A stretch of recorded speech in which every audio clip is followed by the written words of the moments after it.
wherever you go because it's something, like I'm saying when you go on vacation even. I bring my passport everywhere. I don't necessarily bring clothes because that'll be too much, but I bring my passport anytime I get on a plane, regardless if I'm going to Miami. You don't have a real ID. None of us that's true. Why I bring my passport right now. I actually don't have a real ID either. Yeah. I got my appointment in July, though. But no, yeah, I always carry a passport ready to go. By the way, news you can use on the passport thing, because I just learned this. If you have global entry and you have that little ID that comes with it, you can use that instead of a passport. I do have that. Okay. So I didn't know that. You don't have to. Yes. Andrew, thank you. We're trying here, folks. Guys, world travelers, man. Tom, you're cool. Congratulations. Thank you for having me. Really, we're very excited for you. Come back. Come back. Whenever you guys want, invite me back. Yeah. I got to work late night, so. I was getting ready for Joe. I feel like I didn't get the Joe treatment, but I'll come back. What do you got? I'll come back. We already talked, and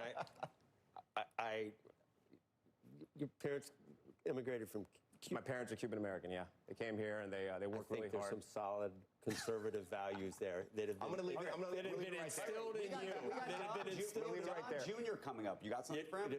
Don Jr. And Omid. Yeah, like a question for Don Jr. Sure. Yeah, how's the relationship between your father and Elon Musk right now? How would you describe it? That's where I would start. Good question. Yeah. But while you were, I was also thinking, there was Brokaw, Rather, and I don't remember the other one, but. Peter Jennings.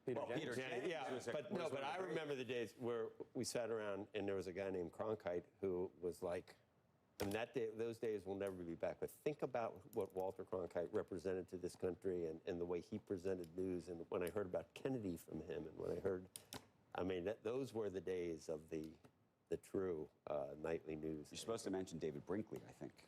Brinkley, Chet Huntley, John Chancellor. Remember those guys as well? No. Some. Millions are still tuning in, though, every night. Edward Armour. No doubt. They are. Yeah. But you just got big shoes to fill. Looking forward to it. Thank you, guys. Thanks, Tom. Coming up with the aforementioned Donald Trump Jr.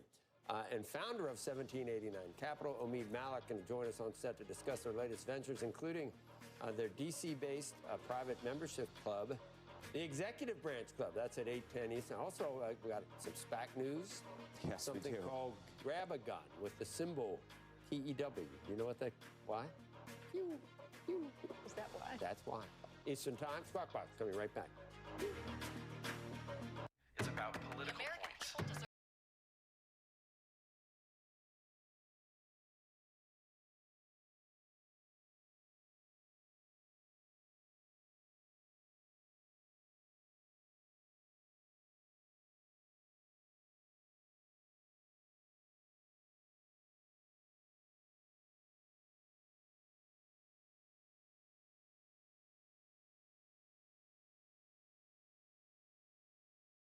That your life insurance policy is an asset that you can sell?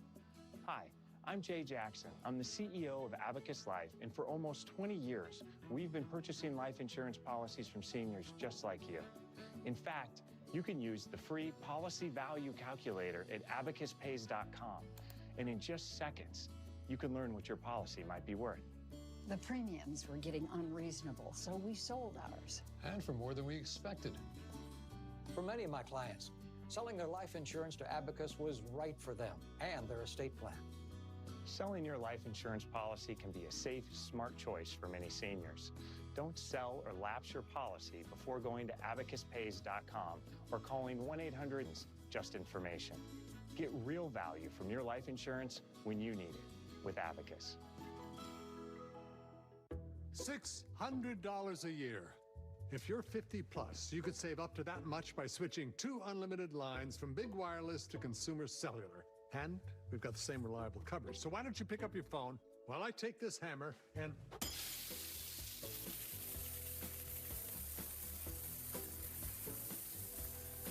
I can't feel my feet. See how we can cut your bill. If you're over 50, get 2 unlimited lines for $30 each. Call Consumer Cell. At Burger King, we flame grill our burgers. Why? Because that's how it should be done. Hot, juicy, smoky, flame grilled, and made your way. Come experience the flame grilled difference with 2 Whopper Juniors for just $5.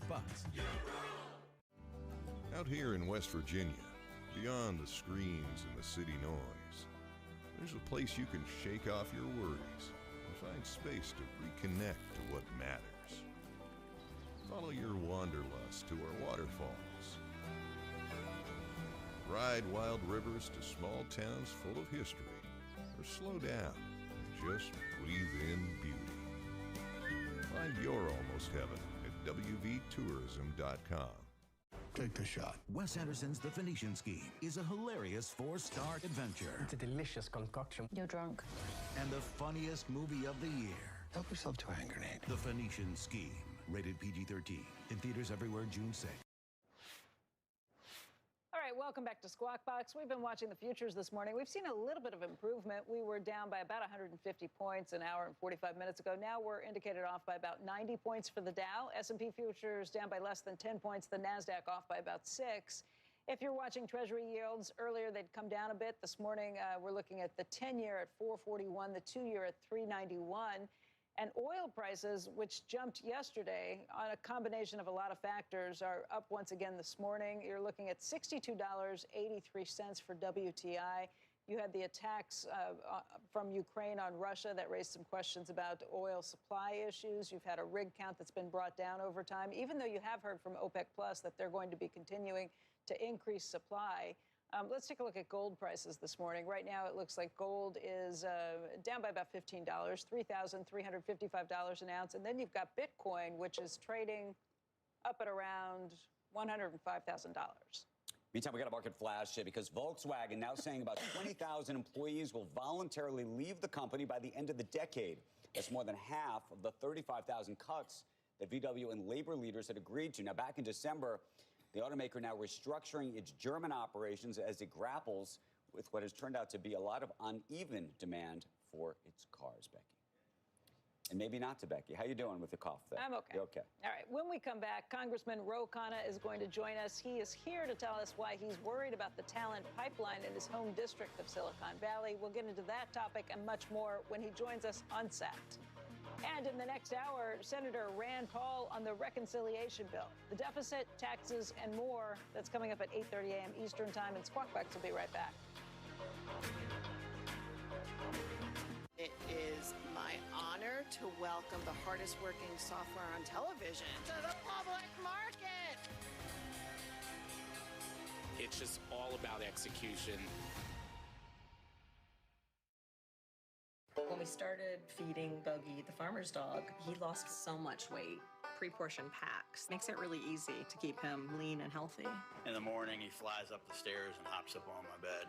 In the past, he would not have been able to do any of those things. Searching for the perfect underwear? Tommy John combines innovation with excellence. It's softer than cotton, with up to 4 times the stretch of competing brands. Tommy John, because if you dress to the nines, your underwear should be a 10. Go to TommyJohn.com now for 20% off your first order. When my hair started thinning, I didn't want to hear the wisecracks. I was ignoring my hair because I was a full-time working mother, but luckily I found Nutrafol. My hair was getting stronger and thicker. I finally feel like myself again. You spend $315 a month on subscriptions? How? I only have like 3 or 4. That's what you think. With Rocket Money, you can see all your upcoming charges in one place, including the subscriptions you forgot about. Like what? Like that meal delivery kit you never use. I thought I canceled that. And that car wash subscription. That too. You're even paying for 2 of the same wine club subscription. Okay, I'll call and cancel. Wait, Rocket Money can cancel them for you. Really? Yeah, all it takes is a few taps. Tell Rocket Money today. You know, the TimberTech products compared to wood, it's really the only product that I've personally found that has that look and feel of wood. It's the closest thing to it in the world of composites. You just really need to look at it. They've nailed the colors on this. There's a great range of color in there. The grain pattern, the comb look to it is fantastic. It doesn't have that like weird plasticky look. It just looks like it's supposed to be there. It looks like what you want it to look like. It looks like your investment made sense. Trading at Schwab is now powered by Ameritrade, giving traders even more ways to sharpen their skills with tailored education. Get an expanding library filled with new online videos, webcasts, articles, courses, and more. All crafted just for traders. And with guided learning paths, stacked with content curated to fit your unique goals. You can spend less time searching and more time learning. Trade brilliantly with Schwab. Experience the power of CNBC Pro. Never miss a moment with exclusive access to market-moving interviews and stock picks. Become a smarter investor with the power of CNBC Pro. Go to cnbc.com/getpro now.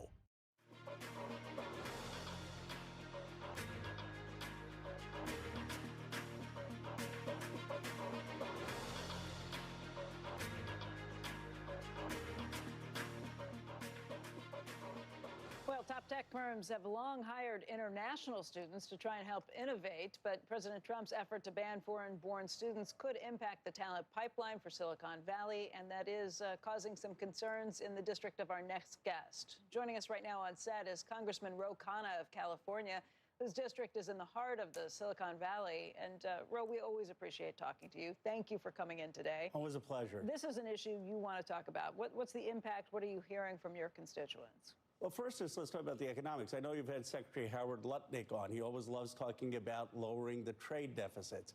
Here are the facts.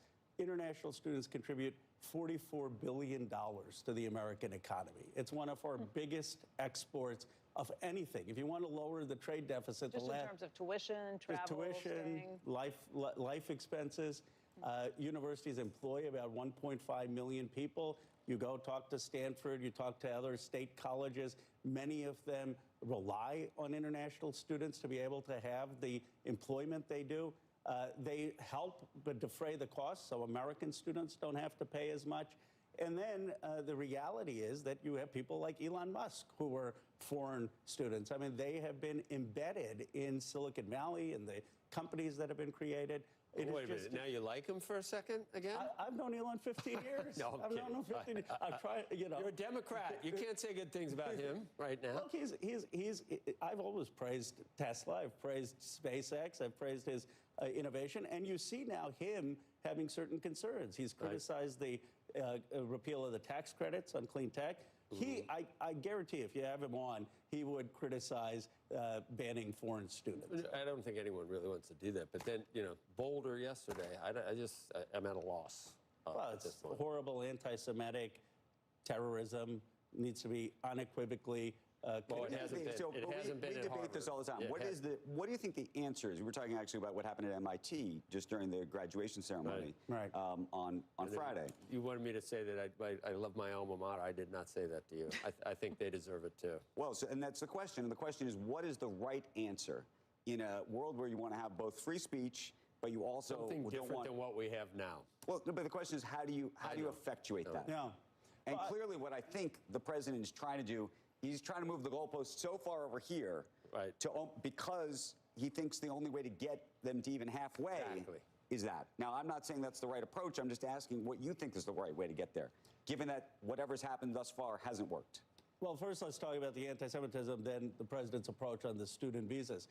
On anti-Semitism, you need both parties, people condemning things like chants river to the sea, globalize the intifada, that crosses the line. You can't chant, all Zionists need to die. Everybody said it's bad, Ro, but the lip service isn't going to do it. You need to change from the ground up at some of these places. Where are these people from? And how did it happen? Where did they get indoctrinated like that? Is it go all the way to the professors they've been hiring for the past 50 years? Where's it from? It's insane. Well, look, I think Alan Garber at Harvard University, he's put out a whole report of things that need to be done better, that he said Jewish students feel unsafe in certain places. They were harassed. Harvard needs to reform. Now, they were doing that report before Donald Trump did anything to threaten the funding, and it would be better if Harvard just reformed themselves. You don't want big government telling universities in this country what to do. Oh, my God. Now you like Elon Musk and you don't like big government. Who are you?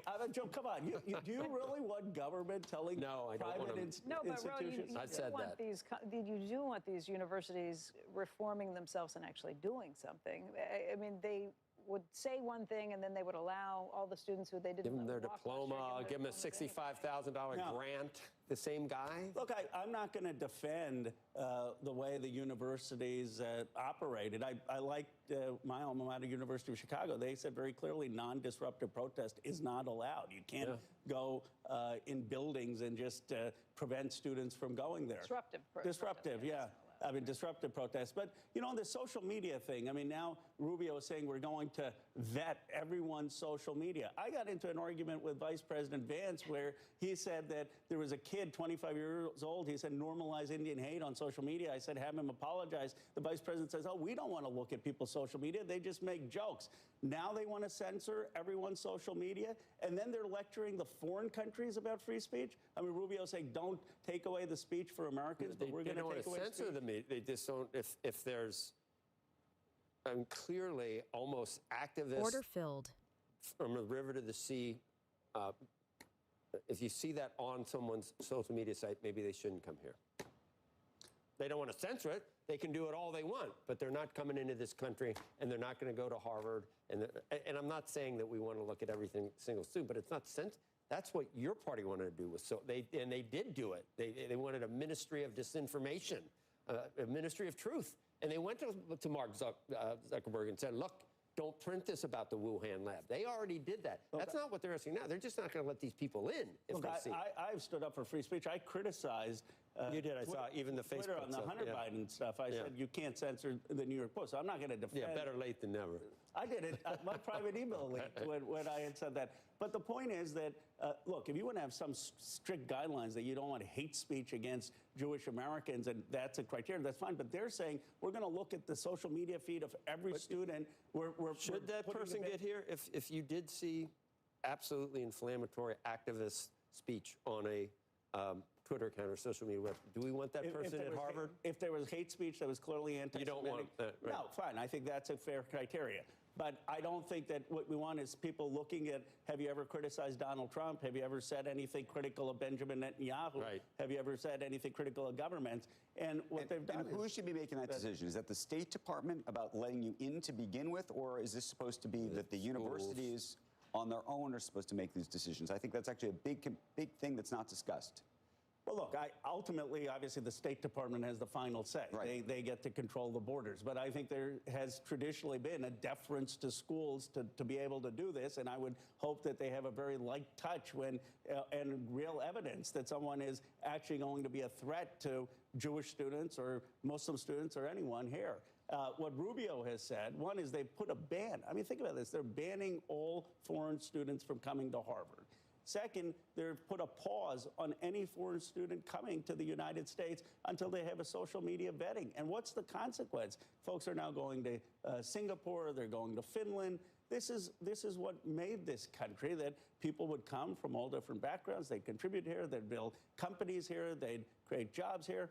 And it used to be your party. Ask Rand Paul how he feels about this when you have him up next. I mean, I think he would tell you he doesn't recognize this Republican Party with blanket tariffs, with the interference on universities. What do you think happens with the bill that the House has already passed? Now the Senate is considering this. There's a deadline that the administration is hoping for of July 4th for this. Do you think that's possible to get to that point? I think it's going to be hard, but they're just going to add to the deficit. Look, the bill adds $3.8 trillion to the deficit over the next 20 years. We have a $36 trillion debt. It takes it to about 56-some trillion. Republicans are arguing. I know you can name 15 different places that say this. Republicans will argue and say it doesn't consider the growth. What do you say back to that? I mean, that's always the argument a politician makes. I mean, you want next time a Democratic politician to say, okay, we're going to spend on everything and have 5% economic growth? I mean... No, they don't even do that. They just spend and they don't even care. They don't even care whether there's growth. Everything they're passing is anti-growth. But Joe, no, you've got to have concerns about the deficit. 2017, did those tax cuts, you don't think they worked? I think they added to the deficit. Okay. I think they added... Not to the extent that it was said that they were going to do. And there's certain things... You know, Republicans think if you add to the deficit, you should at least be cutting taxes for pro-growth policies. Democrats just, I don't know what they think when they add to the deficit. I guess they think that the government knows what to spend money on better than the private sector. That's all I can figure out. Well, no, they think that we should be taxing people in my district more not to be having this kind of deficit financing. And the reality is that this taxing just the people in your, sorry to interrupt, but taxing just the people in your district is not, you know, you'd have to broaden the base. Sure. If you want to do it with revenue, you're going to have to tax the middle class. No, I think you could tax people over $500,000 more and raise That's not enough money. You're going to run out of rich people. And you stop some of the tax cuts that they're adding to the tax cuts. No, and then you look at some of the defense spending. I mean, they're adding $150 billion to defense. Elon was supposed to cut defense. Look, Elon came in there and he said he was going to cut $2 trillion. Then it went down to $1 trillion. Now it's $81 billion. He didn't touch anything in defense. Now, are you blaming Elon, or are you realizing how impossible it is to this Leviathan that you love so much? I mean, it's impossible to make any progress cutting spending. And that's all you're telling me right now. If Elon Musk can't do it, no one can do it. Well, it's hard. Look, I made a lot of calls that don't turn out to be correct in politics. Well, you thought we were going to win the White House, and that didn't happen either. Exactly. The two of us. I know. Because no, I thought Kamala was, and then No, you didn't. Nobody really did. And I thought after the convention she could win. So Tim would be a heartbeat away from the presidency. That's all we need. But Joe, when you announce I'm for you in the Midwest, I'm still Rojo. I told you that, not Joe. Rojo. I'm telling you, but we gotta have a real deficit reduction plan, not this. Oh my God! Really? So you're going to go? What are you going to cut to get to your deficit reduction? I'm going to cut defense, parts of defense. I'm going to cut fossil fuel subsidies, would lower prescription drug costs. I introduced Trump's executive order on prescription drugs. I think that's terrific. Let's have Americans pay the lowest price, and let's not negotiate with big pharma. And I would raise taxes on the wealthy. As somebody who lives in California and cares about innovation, how do you sort of square the circle on drug innovation if we're not going to pay? So big pharma right now pays more for stock buybacks and for the dividends than they do in research and development. You want to have a research and development tax credit, expand that for pharma, saying if you're actually investing in innovation, fine. But right now, they have a large margin of profit. And there's no What do you think is a fair margin? Well, I think the question is what is going to allow innovation to continue? Right. Also, if you lower American prices, prices in other countries and European countries may come up. That's Donald Trump's theory. Right. And so at least try it so that Americans aren't subsidizing these big pharma companies around the world. But I think if they weren't engaged in stock buybacks and dividends, they would have an argument. But why, if they want the money for their trials and research, why not have it targeted towards that as opposed to the broader costs? Ro, who's the head of the Democratic Party right now? Hakeem Jeffries. What are the Democrats doing in response? Because the Republicans control everything right now. You guys are basically just waiting for the Senate to decide and send the bill back to the House, and you won't be able to really make a difference on that either, other than to just say, no, we're not going along with this. Well, we could try to shape some of the bill to get some of the worst parts out. Let me give you a couple examples. Having a moratorium on any state for 10 years to have AI regulation. I mean, that should not be in this bill. I mean, hopefully the Senate takes that out. Having an endowment tax of moving, taxing Harvard and all these endowments to 20%. I mean, that's going to really hurt innovation. The NSF, right now, it cuts 50% of the National Science Foundation budget, cuts in the National Institute of Health. So our hope is that we get some of those extreme provisions out. It used to be a bipartisan consensus in this country. Are there Republicans who agree with you on those points, who are willing to work with you on There are in the House. I don't know the Senate as well, but certainly in the House, there are Republicans who don't want some of the Medicaid cuts. Now they voted for the National Science Foundation's the National Science Foundation is such a small part of the budget. I'm hopeful that that part will get restored in the Senate. Ro Khanna, Congressman, thank you very much for joining us today. Appreciate it. You going anywhere else? I'm going all over. Yeah, I mean, media-wise? No. Oh, okay. There you go. He's loyal. All right, I hope so. We got to do a town hall together in Ohio or something. All right. I don't, You think it's bad for your image? What are you going to do, Joe? I think lately town halls have been tough for both sides. Because the other side sends their people in. Don't you get heckled? Allentown, Trump supporters. Now, next time maybe they say they'll saw me on Squawk Box. So they saw this lady say she saw me on Fox News. She asked for a selfie. What's it called? Fox. I'm not familiar. You don't make appearances there? They don't take your clips. Let me. They don't take your clips. Won't let me. No. Anyway, so then we invited the Trump supporters into the town hall. We got to do more of that in this country. Oh my God. Okay. Maybe we will. They invited the Trump supporters? I did, because they wanted a selfie, because they saw me on Fox News. But so there were protesters. But, you know, most folks in this country just want to have a conversation, want to move this country forward. The comment I get the most when I come on this show is, oh, look, that Joe, and how does he tolerate you? I say, you know, I mean, he puts up with me, but you're a conservative guy, but we have a conversation. We have disagreements. We do. We love each other. There's a lot of love. Well, if we're going to run on the same ticket, there must be mutual respect, right? There is mutual respect. Bro, thank you. Thank you. Only 3.5 years, Sorkin. You might be in the cabinet. Really? What would be my role? Secretary of Treasury. It's all that. Becky, what would you do? Secretary of Treasury. No, I think I'd go home. You all have fun. You wouldn't take the pay cut. Right. Exactly. It is 8 a.m. on the East Coast, and you're watching Squawk Box right here on CNBC. I'm Becky Fleck, along with Joe Kernan and Andrew Ross Sorkin. Among our top stories this morning, the Organization for Economic Cooperation and Development cutting its outlook for U.S. growth this year to 1.6%, down from a 2.2% previous expectation back in March. Tariff fallout and smaller federal workforce are being cited as the reasons by the OECD. Microsoft is cutting hundreds more jobs just weeks after the largest layoff that it's done in years. That's according to a Bloomberg report that said more than 300 employees were told that their positions had been eliminated yesterday. Microsoft said that the latest job cuts were in addition to the 6,000 cuts that were announced last month.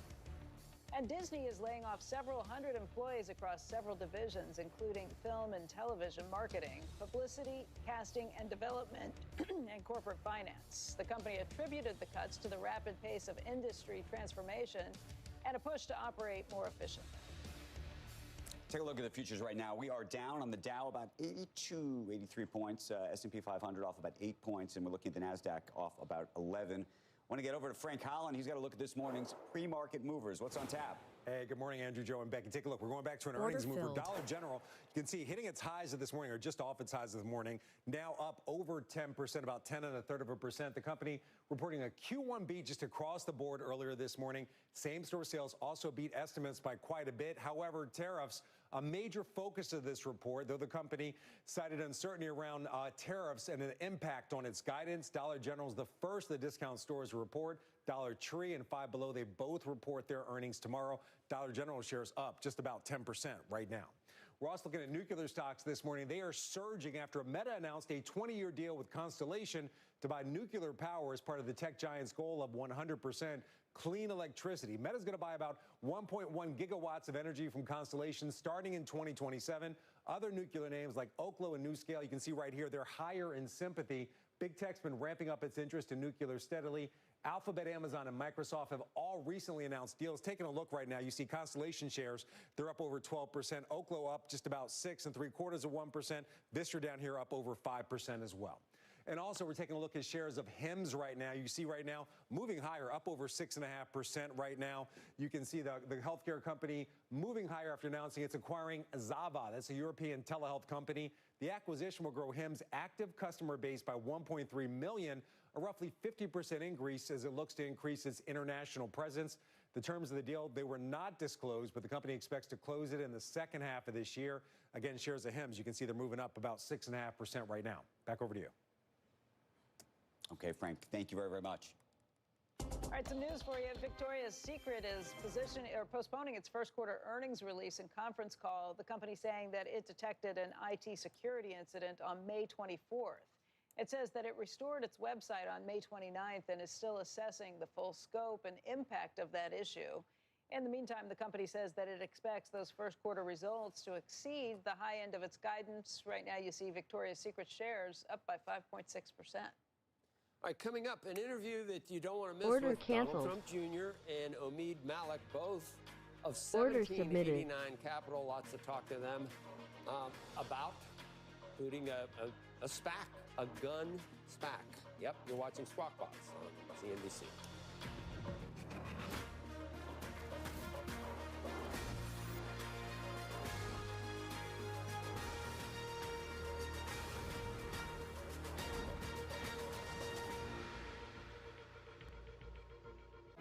Congratulations, Mom and Dad. Your life now revolves around sports. Well, you wouldn't trade it for anything. Welcome to Sporthood. DSG, only at Dick's. Golf is not a religion, but it does have cathedrals. These courses do more than just test your character. They reveal it. Peter Millar, the official outfitter of the United States Open. Introducing AG1 Next Gen.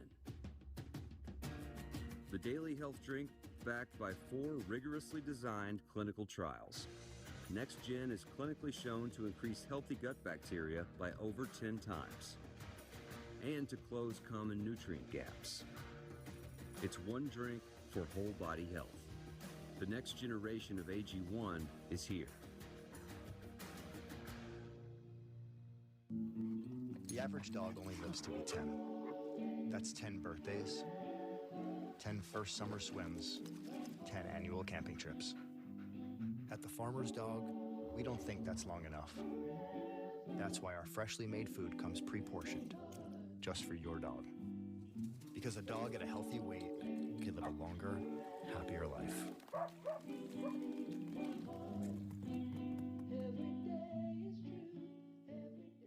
Michael Jordan's the only guy who can compare in terms of confidence. When you're Steph Curry, there's brand value there, there's brand awareness. Curry Inc., The Business of Stephen Curry, premieres tomorrow, 9 Eastern and Pacific, only on CNBC.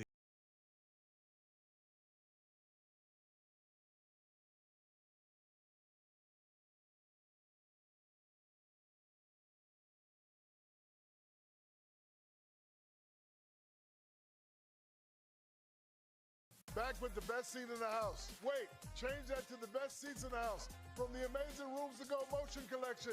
That's a lot of motion. Something for everyone. Power motion sectionals, sofas, love seats, recliners, all big on style, comfort, and value. Motion for you, motion for me. Your size to my size. Rooms to Go has your back. For a perfect fit. So get moving. My style from my friends at Rooms to Go. NetCredit is here to say yes, even when other lenders won't. Apply online in minutes and get funds deposited the next business day or sooner. NetCredit. Credit to the people.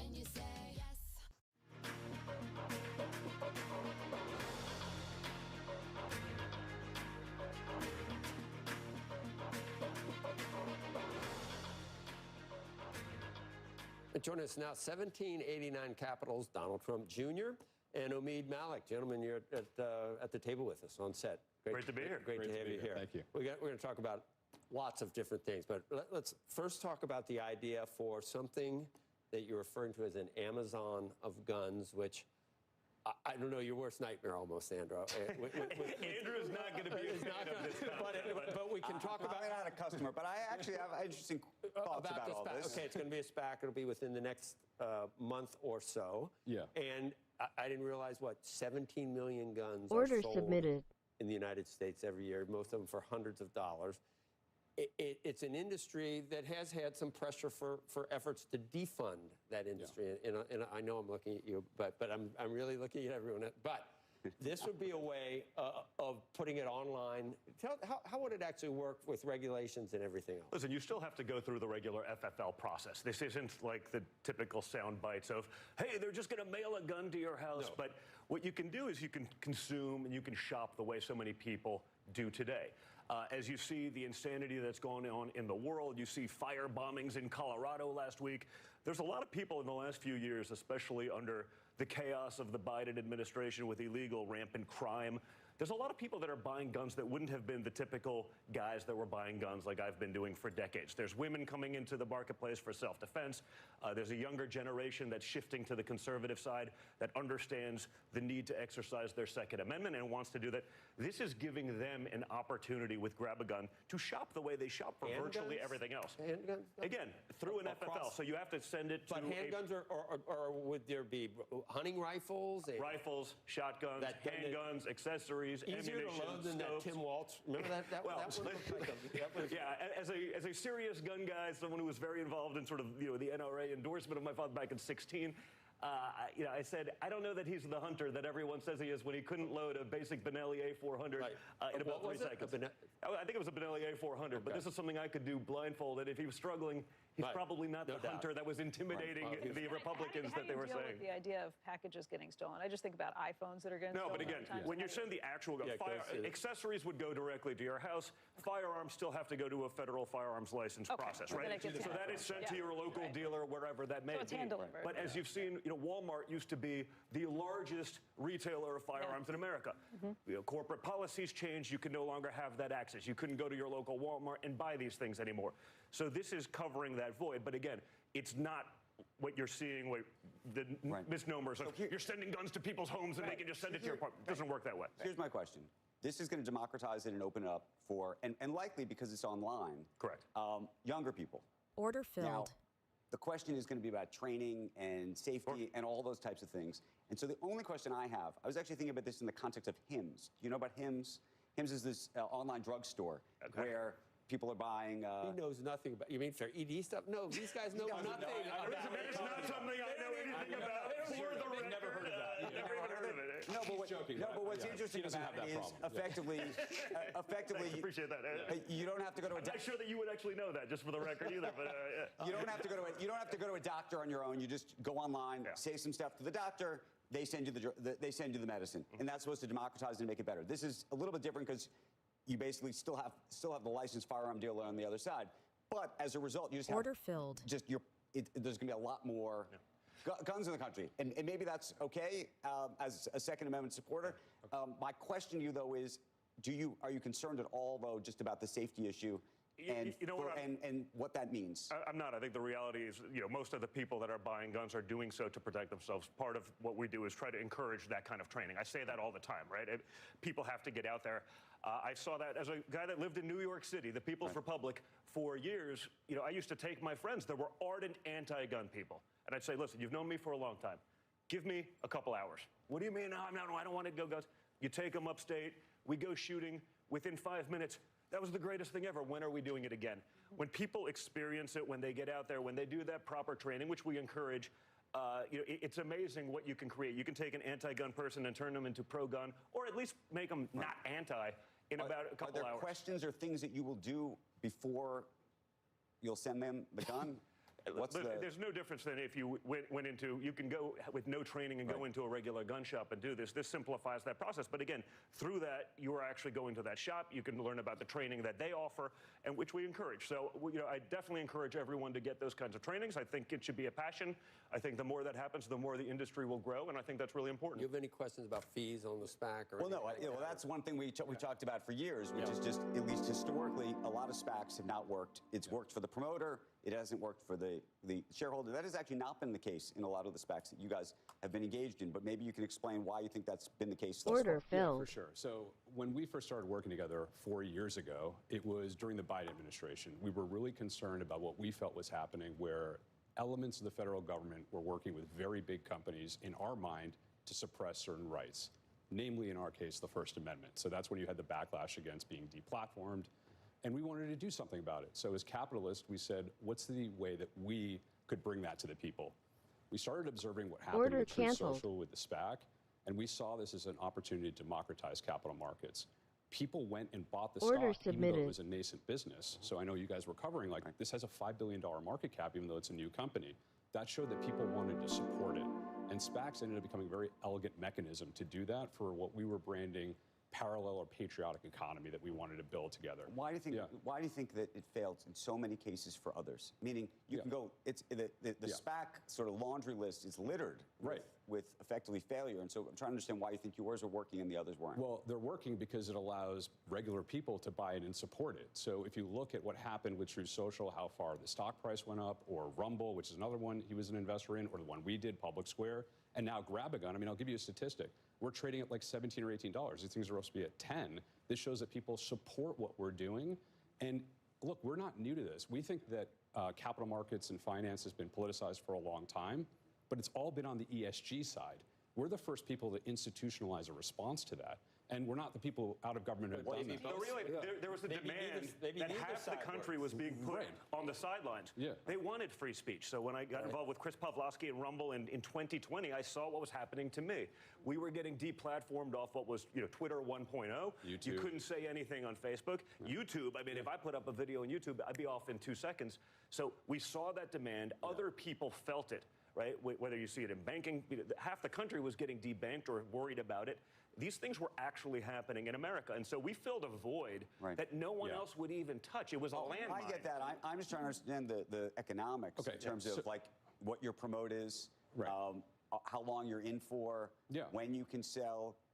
Given the projections that you'll make for several years out, are you in for as long as the projection is out there? And so in the case of Public Square, I joined the board of the company, so you're not selling anything in that case. And he's on the board now of Public Square. So these are ideological investments for us. We believe in these We actually believe in these things. And if you look, just the last thing. The criticism of ESG is that ideology shouldn't be what is the core mission of a company. It should be shareholder returns, and it should be satisfying customers. Right. So this, in some ways, 1789, I think ESG needed an answer, but with ESG on the way out, why do we need sort of the same thing on the other side? I think the idea is to bring this back to neutral, where there are no politics in corporate America. When I see ESG, does having a trans board member really translate to shareholder value? The answer is no. Although is the goal really to get to neutral? Because I mean, right now it seems like you guys are banking on tribalism continuing. But again, what's the philosophy? When I came on here right after the election, I coined my own acronym: entrepreneurship, innovation, and growth. To me, that's not tribalism. That's what America always stood for. Our fund only invests in private American companies. We don't invest abroad at all. If we think we're strengthening the prosperity or security of the United States, we're going to do it. That's our paradigm. We think that's pro-America and ultimately pro-shareholder value. People will make their own decision, but fundamentally what we're doing is capitalist. We are providing options against something that we think went way too far. To get into, I don't know, everything you read, Don Jr., on conflict of interest for the Trump family with your father in the White House. I mean, here's today's headline: Bitcoin goes all in on MAGA. It's no longer libertarian. It's no longer decentralized. It's no longer cool. Suddenly, it's almost got the rubber stamp of the administration. And lead into some of the other things. The meme coin. Is that okay for your dad to have a meme coin? I think, of course, when he did that before he was in office, he did these things. The reason we got into crypto, and we're all in on crypto, and we're doing American Bitcoin, and we have World Liberty Finance and USD1, was because there was a time, and probably I'd been on this show, where I could call any single banker in New York City. They'd pick up the phone. I'd be able to get a loan for whatever real estate project I was doing across the street. Then we got into politics, and all of a sudden, they wouldn't take your call. You couldn't get financing. We were debanked. And what I realized, and my brother realized, because we were the recipients of every subpoena imaginable, was that, you know what, we were actually just the top of this sort of pyramid scheme that we didn't realize we were a part of, that the financial system was totally undemocratized. Because we had a certain balance sheet and whatever, we could kind of do whatever we wanted. The regular guy was messed up. Now we were all of a sudden in the shoes of the regular guy that wouldn't be able to take advantage of the markets. And we said, what's the solution for that? The answer is crypto. These decentralized platforms where you're not beholden to this, where you create efficiencies. As a guy that did real estate, why am I paying points in and out for title insurance that could be done on the blockchain? So we got into crypto, not because it was like, hey, this is the next cool thing. We got into it out of necessity. We got into it because we understood just how quickly we could be turned off, even as an incredible developer from New York City. I mean, I don't think anyone would argue that we didn't change the skylight of New York City, but that disappeared in an instant.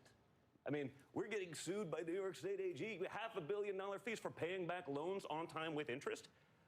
These aren't, fair markets. There's nothing egalitarian about any of that. So we actually, as innovators, as people who understand these things, we went all in on a concept that makes total sense because we'd actually been the recipient of how quickly that can be shut off. And so it actually makes total sense. The Trump organization isn't doing anything with foreign countries. The first time around in the administration, we actually stopped doing all foreign deals. And unlike the Bidens, we were actually doing international business before we got into politics. My question, though. But let me finish. We stopped doing those things, And the market still say, oh, they're profiteering off of this, they're doing that. We got zero credit. We shut down hundreds of millions of dollars of business to voluntarily just say, just in case. So now what we're going to do, we're going to play by all of the rules.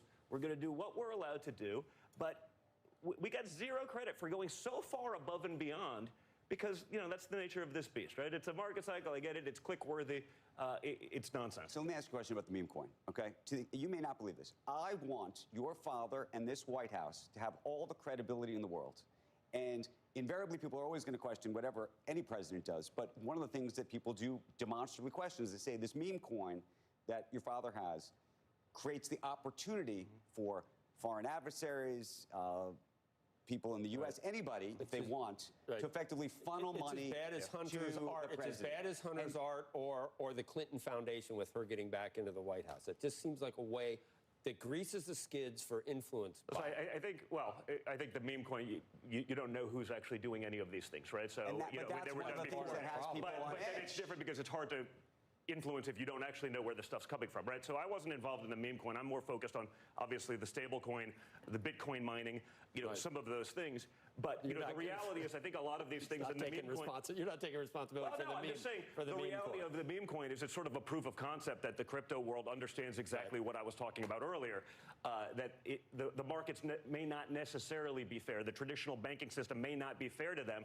So it's a proof of concept of what I think we can move the needle in crypto. And I think that's going to be the future of finance. It's going to be the future of banking, almost without question, if we can accelerate that process by going all in on it. But you've heard from people in the crypto industry, I imagine some of your friends who have said that some of these coins and what's happening may undermine a little bit of what's happening because people are questioning it, right? I have not heard that from anyone, actually. What I hear from those people is like, thank you for doing this. You're giving us the legitimacy that we fought for so long. And this isn't just a conservative issue, Joe. I mean, these are highly libertarian people.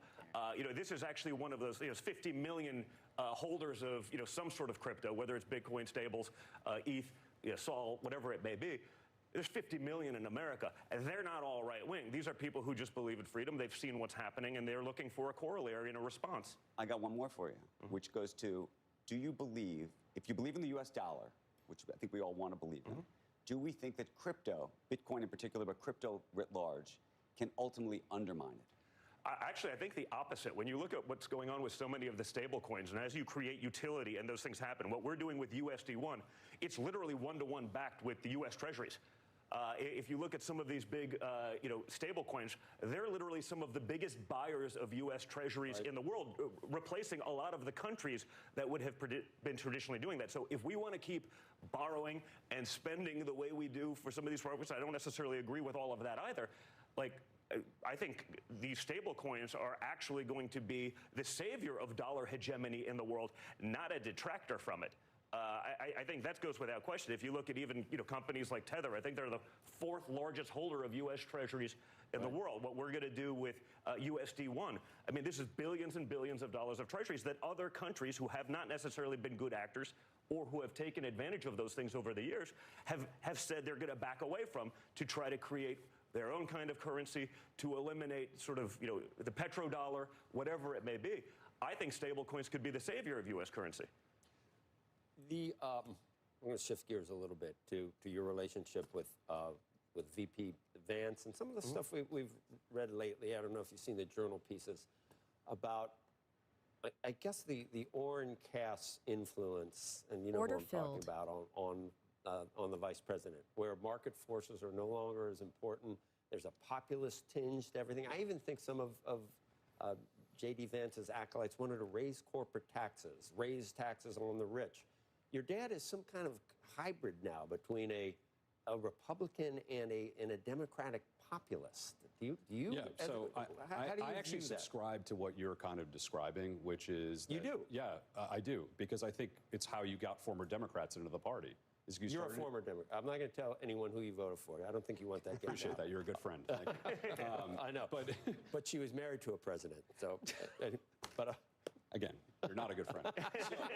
So, in any event, I think what Donald Trump has done, and what we were actually central in doing during the campaign, which was getting people like Bobby Kennedy and Tulsi Gabbard to endorse President Trump, is an important aspect of what you're picking up on, which is that the tent now incorporates elements that we think are the best of both parties. So MAGA is actually, I think, taking a lot of strong things that the Democrats used to before, which is caring about the middle class and the workers of this country. Being an unadulterated globalist and capitalist, I think, has failed a large swath of our population, and that's what I think Vice President Vance really picked on earlier than others, and has not lost the sense that we can still be capitalists, but if it affects our national security and our middle class, we have to reevaluate some of the assumptions we've made. I came into this, like we've talked about before, in the late 90s, thinking that we could democratize countries around the world if we just simply opened their markets. And I was in favor of a lot of those policies when I was a Democrat. But they have not worked. China has gotten more authoritarian. And it's not smart for us to have everything made with a country that's 4 times our size, has slave labor, and can put people out of work. But we don't want T-shirts being made in the United States. I didn't say that, though. There are other things. What are we investing in? We're investing in semiconductors. We're investing in technology to mine rare earth minerals here. And those are jobs. Those are great jobs. We shouldn't make our pharmaceuticals in another country. If there are products that threaten our national security like we saw in COVID, they should be made at home. That's obvious, I think, and that's self-evident. That's one of the things that this administration, I think, is doing a good job. So it's not about being communist or just, socialist for the sake of it. It's we look at the international system that has changed dramatically over the last 25 years. Let's find out what the failures were. By the way, George W. Bush made a lot of failures. Obama. President Trump could not have been elected in 2016 if you didn't have the people feel that backlash, and he certainly couldn't have made a comeback if President Biden had addressed those issues. Well, and re-elected in 2020. Yeah, well, I always think sometimes you have to hit rock bottom, and I think it took... That was for him. That was for him. He's talking about guns. Sorry. I take that back. It took the 4 years of Biden. I take that was totally for you. Yeah, I take it back. But I think it did take the 4 years of Biden for America to realize how fragile some of these things are. You went from a time of prosperity to a time of poverty. You went from a time of peace to a time of war.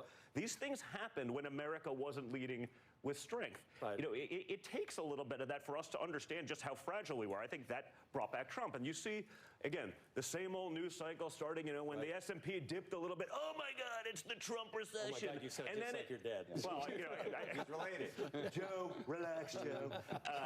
You see that, and it's all Trump's fault. When it bounces back to new all-time highs 10 days later, well, it's other market factors. But you saw, yesterday, some of the betting markets, I think it was on Kalshi, said, the sentiment for a recession was we were going to hit a recession by 70% of the market thought we were going to do that. Yesterday, within a few weeks, it was 30, right? These things take time. We've gotten spoiled. We've gotten used to, well, someone's in now, so we expect instant gratification, and within 3 minutes, if the world isn't perfect, nothing happens that way. The process has to happen. You have to take time to go through that. You see what's going on in the negotiations with the other countries around the world.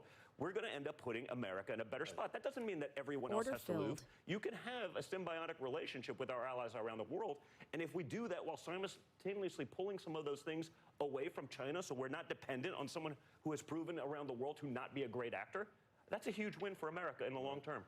Yeah. I think even the president, a lot of Democrats sort of wish they'd gotten it out of the way already in 2020. All the Democrats had to do was shut up in 2020. Because he'd be gone already. And he 100% won anyway. It doesn't matter. You'd have a Democrat president right now. You wouldn't have a strong Republican bench, which we have now of people who are proven fighters who've been in the trenches.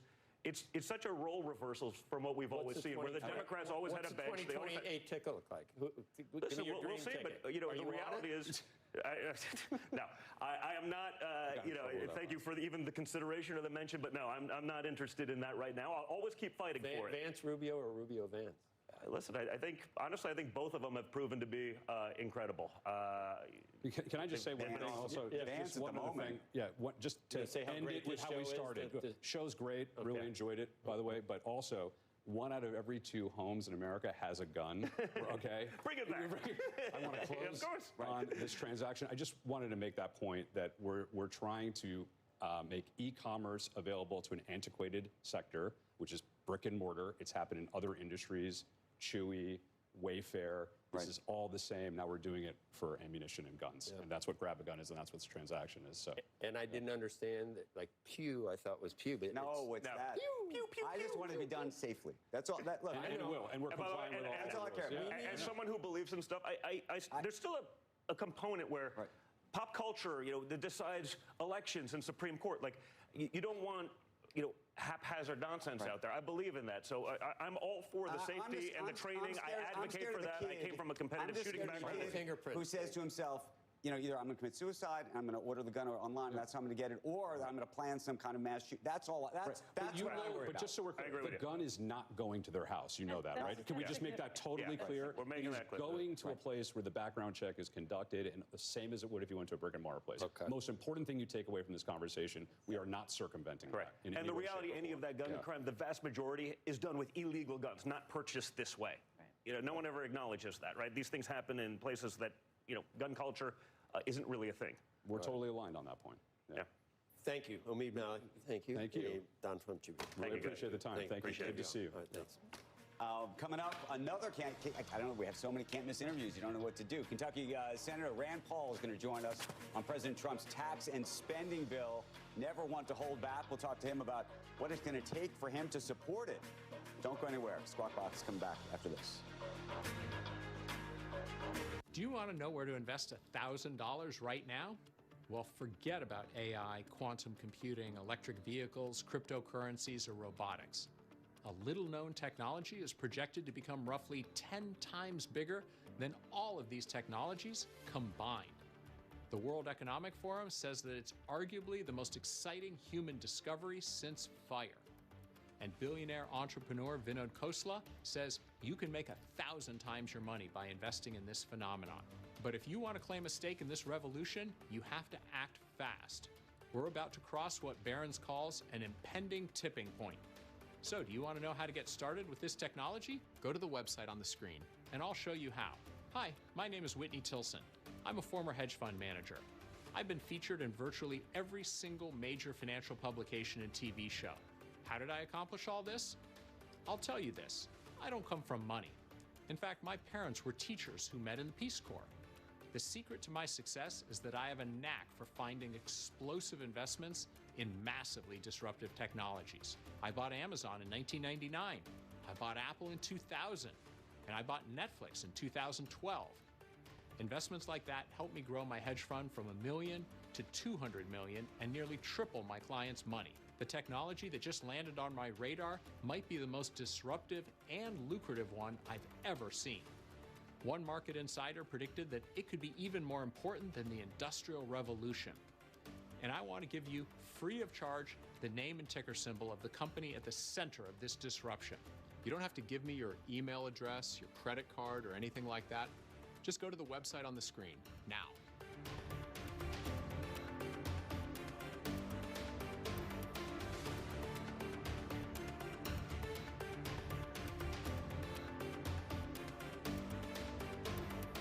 What if you could invest in a future where skin cancer treatment is non-invasive and relatively painless? Medicus Pharma's groundbreaking solution delivers chemotherapy directly to the tumor site, offering a mostly painless alternative to invasive surgeries. With the skin cancer treatment market expected to exceed $20 billion by 2030, Medicus is poised to meet the demand for cost-effective, non-surgical options. Now advancing Phase 2 studies. Medicus Pharma, leading the charge in skin cancer innovation.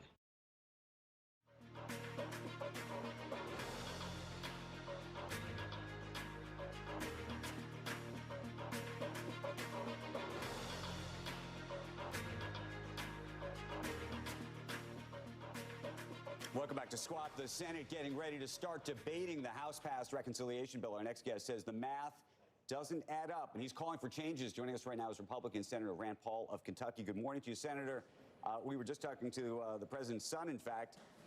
What would it take for you to support this bill? Well, the main thing that I object to is raising the debt ceiling $4 or $5 trillion.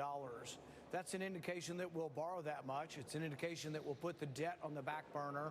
We'll have no more discussion of it for a year or two. And really, we're locked in a year right now where in March of this year, most of the Republicans, not me, voted to continue the Biden spending levels in March. So we're operating under a continuing resolution which originated as Biden spending levels. You remember Republicans saying, Bidenomics, Biden inflation, Biden this, Biden that. Well, they voted for that in March. So the deficit here at the end of the fiscal year, at the end of September, will be about $2.2 trillion. I'm not for that, so I voted against the spending levels. But now they want me to vote for $5 trillion worth of increase in a debt ceiling, and I'm just not for that. That's not conservative. So the question is, you know, when you look around the room and you look at your peers and colleagues, how many people do you think you have with you? What does this bill ultimately look like in the end? You know, I think there are 3 or 4 of us. If there are 4 of us who want it to be more fiscally conservative, I think we can reduce the spending levels and perhaps separate out the debt ceiling as well. But it takes 4 people with courage, and 4 people with courage can make the bill into anything we want it to. Right now, there are competing factions, though. There are 4 or 5 who don't want any spending cuts, and there are 4 or 5 who want more spending cuts. So it's who sticks together better and who has more courage to stand up and say no. I've said no for 6 months now. I said I will not vote to raise the debt ceiling $5 trillion, but I'm pretty much open to compromise on everything else in the bill. I want to make the tax cuts permanent. I supported them in 2017. I think it's the best thing we did for the economy. It's why the economy thrived in the first Trump term until it was shut down by the pandemic. So I do want the tax cuts. I want them to be permanent. I'm for a lot of spending cuts, but I'll compromise and get as much as I can. I'm just not going to take responsibility for the debt. The debt has always been a Democrat problem and a big government problem. Once this bill votes and this debt ceiling goes through, the debt is owned by the GOP, and there is no more campaigning and saying this is the Democrats. It will be owned by the Republicans, and I think that's a huge mistake. Different question. If you had to cut this budget to effectively make it balance, or at least make yourself feel like it is a fiscally responsible bill, what would you actually cut? Everywhere. What I've proposed in the past is something called the penny plan, which is a percentage of everything, but it includes all the mandatory spending, all the discretionary spending, and for a long time, 1% cut everywhere would balance. Now it's up to about a 6% cut. So I've offered a budget last year, and I'll offer one again this year that is about 6% of everything. Now, could you do that without cutting people off of Medicare and Social Security? Absolutely. I think there's 6% of inefficiency in both programs, but we did the opposite. In December of last year, Vice President Vance came over and they campaigned and they lobbied to expand Social Security by $100 billion. At that time, I put forward an amendment to gradually raise the age of Social Security. And people say, oh, my goodness, it's the third rail. Do you hate old people? And I say, no, I aspire to be an old person. But the thing is, we have to fix these programs. You will have to gradually raise the age, but I got 3 votes. So people in Congress aren't ready for this, but I've been talking about this publicly across the country and in my state. And people come up and say, well, you're right. It isn't easy, but we will have to raise the age of Medicare and of Social Security. But right now, there is not enough courage in Congress to do that, other than myself and a handful of others. Senator, when you talk about these competing factions, the 4 or 5 of you who want to cut spending versus the 4 or 5 of you who don't want cuts, what determines who wins out on that front? Because that's kind of where all the handicapping is taking place right now. Intestinal fortitude. Who has the strength of character to say no? And you have to say no in the end. You have to say no unless they will change the bill. And that's what I've said from the beginning. I'm open to voting for the bill. I'm open to compromise on the bill. I'm just not open to supporting $5 trillion. This will, in debt ceiling increase, this will be the first time the debt ceiling's ever been increased by all Republicans. It'll be the first time that conservatives lose their moral high ground by voting for a debt ceiling increase, and not a small debt ceiling increase. This will be historically the greatest increase in the debt ceiling ever in our history, at a time when we're having trouble selling the 10-year bond. We're having interest rates at 5%. We also are having the interest payment over $1 trillion. Imagine what happens if the interest payment doubled. We're paying on average about 3.5% now. We were paying 1.7% on the debt. What if it doubles again? I think it'll be unmanageable. It'll crowd out all other spending. So I think we have to draw a line in the sand and take a stand here. I bring this up because we had Senator Mark Wayne Mullen on yesterday, who's negotiating between the White House, the House, and the Senate on this, and trying to keep everybody on the same page. Joe pointed out earlier, he brought up Susan Collins earlier, while he was talking to us about that. If they're giving kind of praise to her at this point, does that mean they've given up on you, thinking they're not going to win you, so they're going to work on that other side? Maybe, but we're also going to have another inflection point right now. We're going to vote on a rescission package. I've been bugging the administration for months. They're going to send us one, a very paltry $9 billion. But this is the country's going to be able to view this. If those Republicans who cannot cut $9 billion, the whole country needs to know who they are and why they can't cut $9 billion. Because if we can't cut $9 billion in foreign aid welfare, the country's doomed. This is $9 billion. This is a rounding error. This should be something we should do every day. But that's coming up also. It's the same people who don't want to touch Medicaid, who don't want to look at Medicare, who don't want to look at Social Security, who don't want to touch any of the entitlements. They're the same people saying they won't cut $9 billion in foreign aid welfare. So push is going to come to shove on this, and I've been pushing hard on the administration. We need to have this vote, and we need to see where the chips lie. And if people can't support any cuts, the whole American public needs to know who they are. Senator, I have a political question for you. Comes to the midterms. And actually, maybe it's the bond market. Maybe they're combined. Do you think if this bill goes through or some version of it and you don't get what you want, that your colleagues are going to pay for that? Or do you think that the public is accepting of this, wants this? You know, I think the most important thing coming up in the near future is the second quarter growth. We had negative growth in the first quarter, and that was somewhat offset by huge amounts of imports pouring in at the last point to try to avoid the tariffs. If we have negative growth in the second quarter, I think you're going to see a generalized freak out by all the protectionists and all those wanting to, you know, throw this tariff, that tariff, and in a really reckless way around. You're going to see a reassessment if we have negative growth in the second quarter. I can't predict the future, but if we do, I think Katie bar the door, there's really going to be an upset around here. Do you wish that we didn't have some of the populist tax cuts in this bill? Would you take all of those out, Senator? No, I'm a big believer in the Laffer curve. I think the tax cuts actually do pay for themselves. So I have not been a stickler and really don't accept the CBO argument that the tax cuts are leading to a drain on the Treasury. I wasn't talking about the 2017. I don't even know if I'd call that populist, but you know, tax on tips, some of the other things that overtime, things like that. That made it even more difficult to pay for to get it paid for. If you were designing a tax code, you'd do lower rates for everybody versus singling out special groups to have no tax. But I wouldn't oppose the no tax on tips simply because I think it does have some popularity. It's not the ideal way to do a tax code, but I would support it.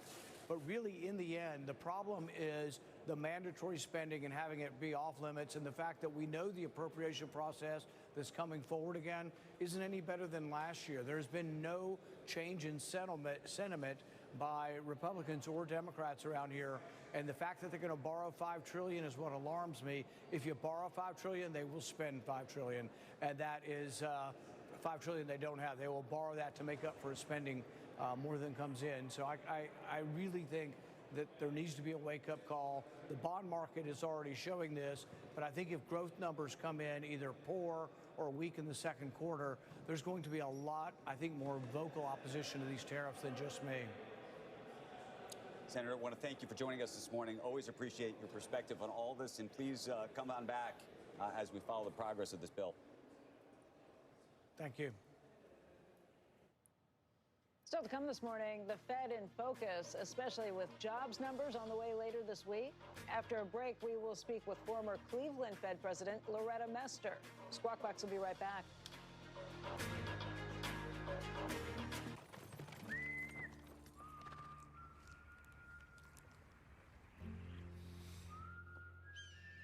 He sure knows these parts well. Folks say the planes whisper to him. Outlaws in 500 feet. Rerouting. Making a left! Innovation changes everything. Man, he's good. With one investment, you can access the NASDAQ 100 innovators who are rethinking the world. Before investing, carefully read and consider fund investment objectives, risks, charges, expenses, and more in prospectus at Invesco.com. When logic bends, when certainties shatter, when left is right and right is left, which way do you turn? Go beyond the headlines. A trusted global perspective. The Economist. Know which way is up. It is amazing to have a collagen.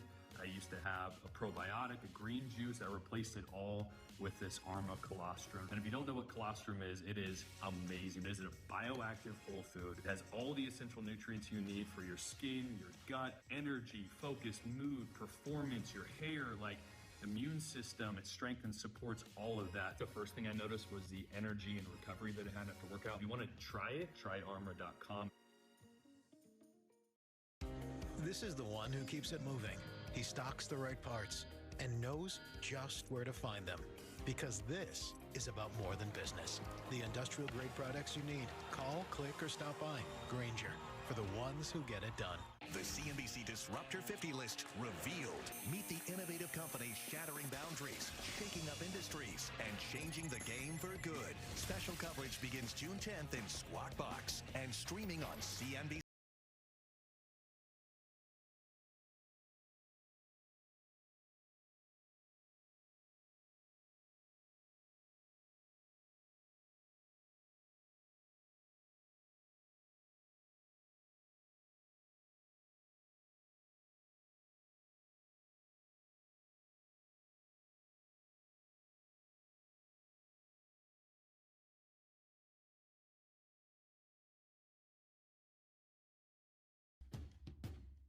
Introducing AG1 Next Gen.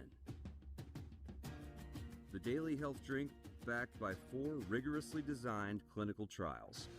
Next Gen is clinically shown to increase healthy gut bacteria by over 10 times and to close common nutrient gaps.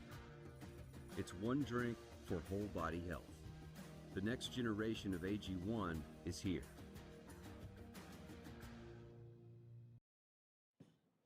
When we come back, we've got some Fed speak. Former Cleveland Fed President Loretta Mester to react to the latest on everything, bond market, interest rates, inflation. And it all comes ahead of 2 key job reports coming tomorrow and Friday. Stay tuned. You're watching Squawk Box on CNBC. At Corient, wealth management begins and ends with you. We believe the more personal the solution, the more powerful the result. We treat your goals as our own. We never lose focus on the life you want to build. And our experienced advisors design custom-built strategies to help you get there. It's time for a wealth management experience as sophisticated as you are. It's time for Corient. When I started Walton Goggins Goggle Glasses, I needed a website. And GoDaddy Aero uses AI to make a beautiful website so fast it'll blow my customers' noggins. While they're shopping for Goggins for their noggins. Down, up, right, left, inside, out. Sometimes it's hard to make sense from nonsense. Go beyond the headlines. A trusted global perspective. The Economist. Know which way is up. Is a Bitcoin ETF the same as owning Bitcoin directly? While Bitcoin ETFs might offer a familiar face, they lack the true ownership and flexibility of directly investing in Bitcoin. With iTrust Capital, you can buy and sell real Bitcoin 24/7 with the tax advantages of an IRA. Real Bitcoin means no middleman, no restricted stock market hours. Choose the path of direct Bitcoin investment with iTrust Capital, because access equals opportunity. Invest in Bitcoin at itrustcapital.com today. These bills are crazy. She has no idea she's sitting on a gold mine. Well, she doesn't know that if she owns a life insurance policy of $100,000 or more, she can sell all or part of it to Coventry for cash, even a term policy. Even a term policy? Even a term policy!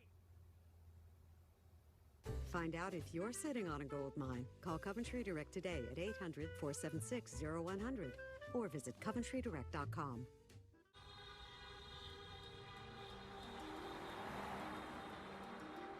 The road to opportunity is often the road overlooked.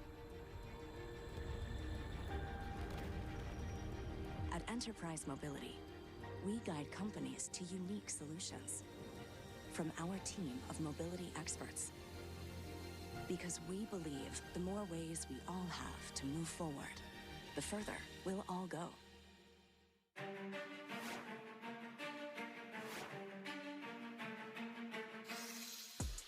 Michael Jordan's the only guy who can compare in terms of confidence.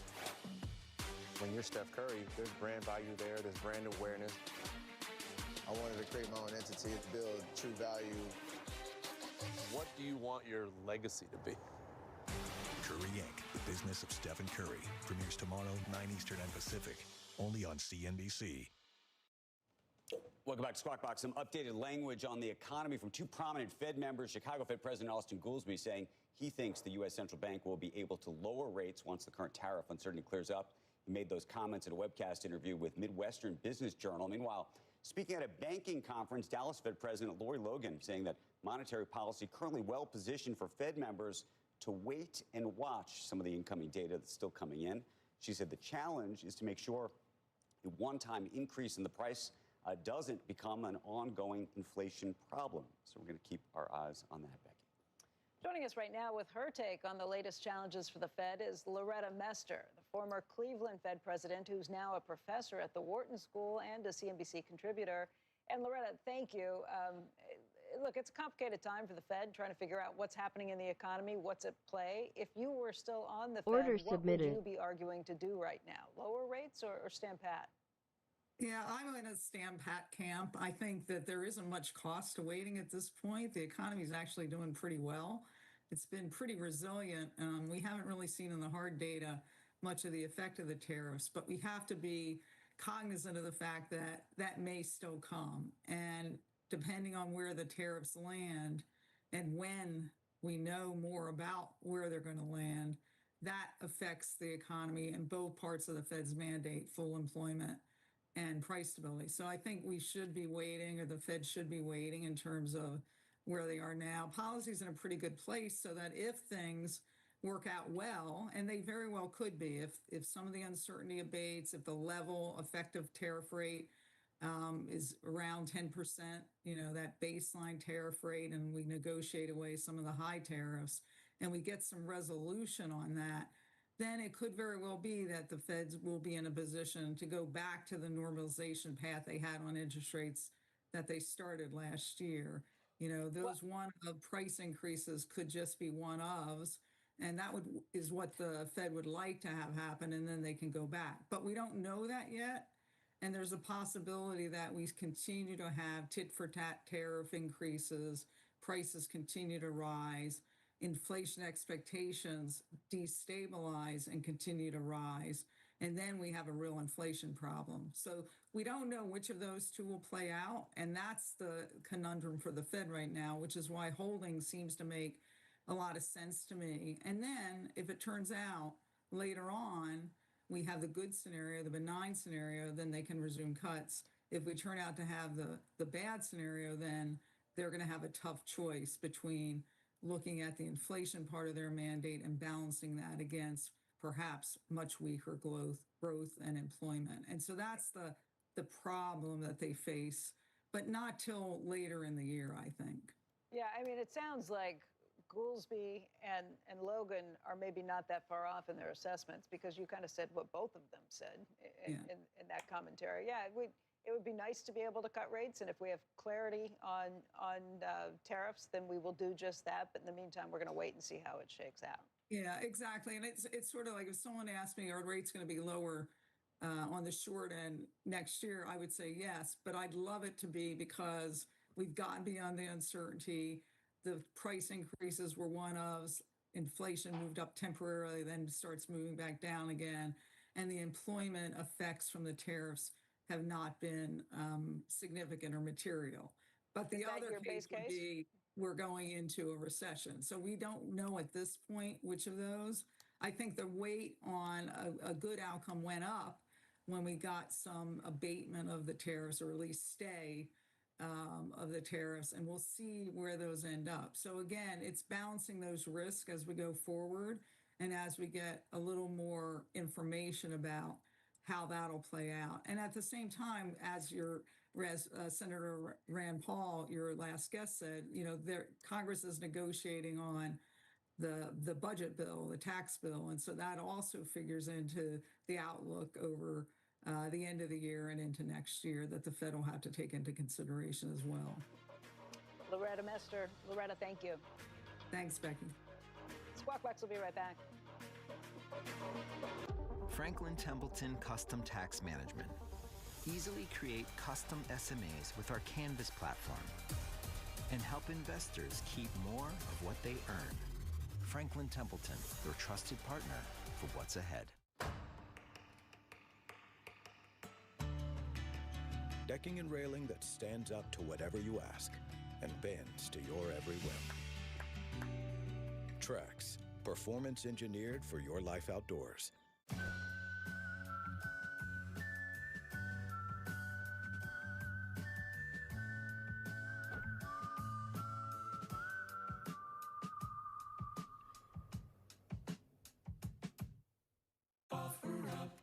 Boxes. Order sure, filled. they bring you stuff, but they can't put together a dresser.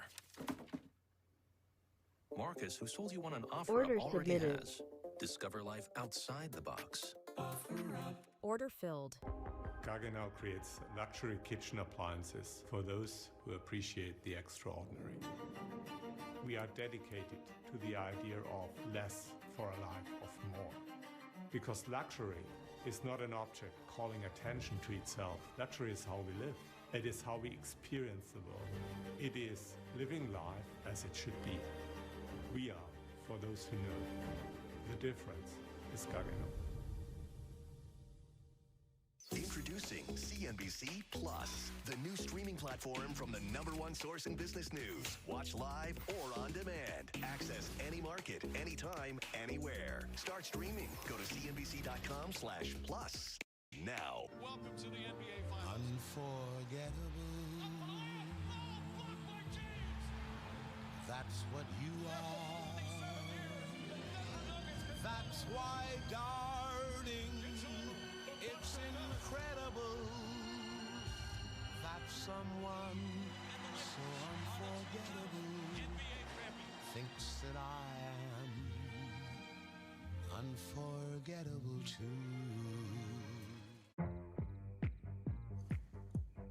Some nights call for the grandest of stages.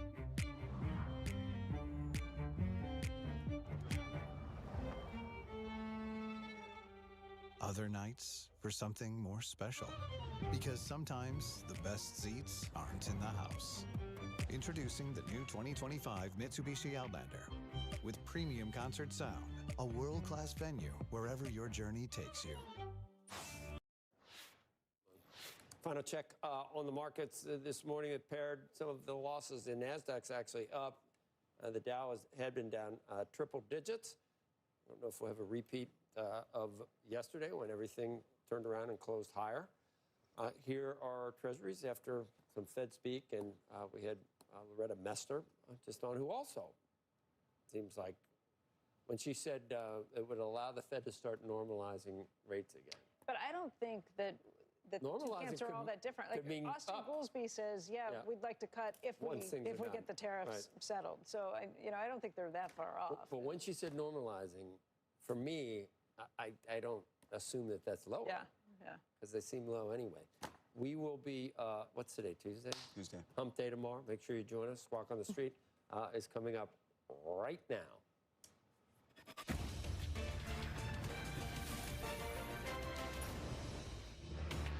Good Tuesday morning. Welcome to Squawk on the Street. I'm Carl Quintanilla with Jim Cramer at Post 9 of the New York Stock Exchange. David Faber has the morning off. Futures are off the morning lows, but still red, not getting a lot of help from lower yields as the OECD again slashes its forecast for U.S. economic Order growth. canceled. We'll get jolts at 10 a.m. Eastern time. Our roadmap begins with trade tensions. The White House reportedly pushing countries to provide their best offers by tomorrow. A lot of news on AI today. A new note from Morgan Stanley's Adam Jonas. This Meta power Order deal submitted. with Constellation Energy. Plus why OpenAI Sam Altman predicts that AI agents will help discover new knowledge as Order early as filled. 2026.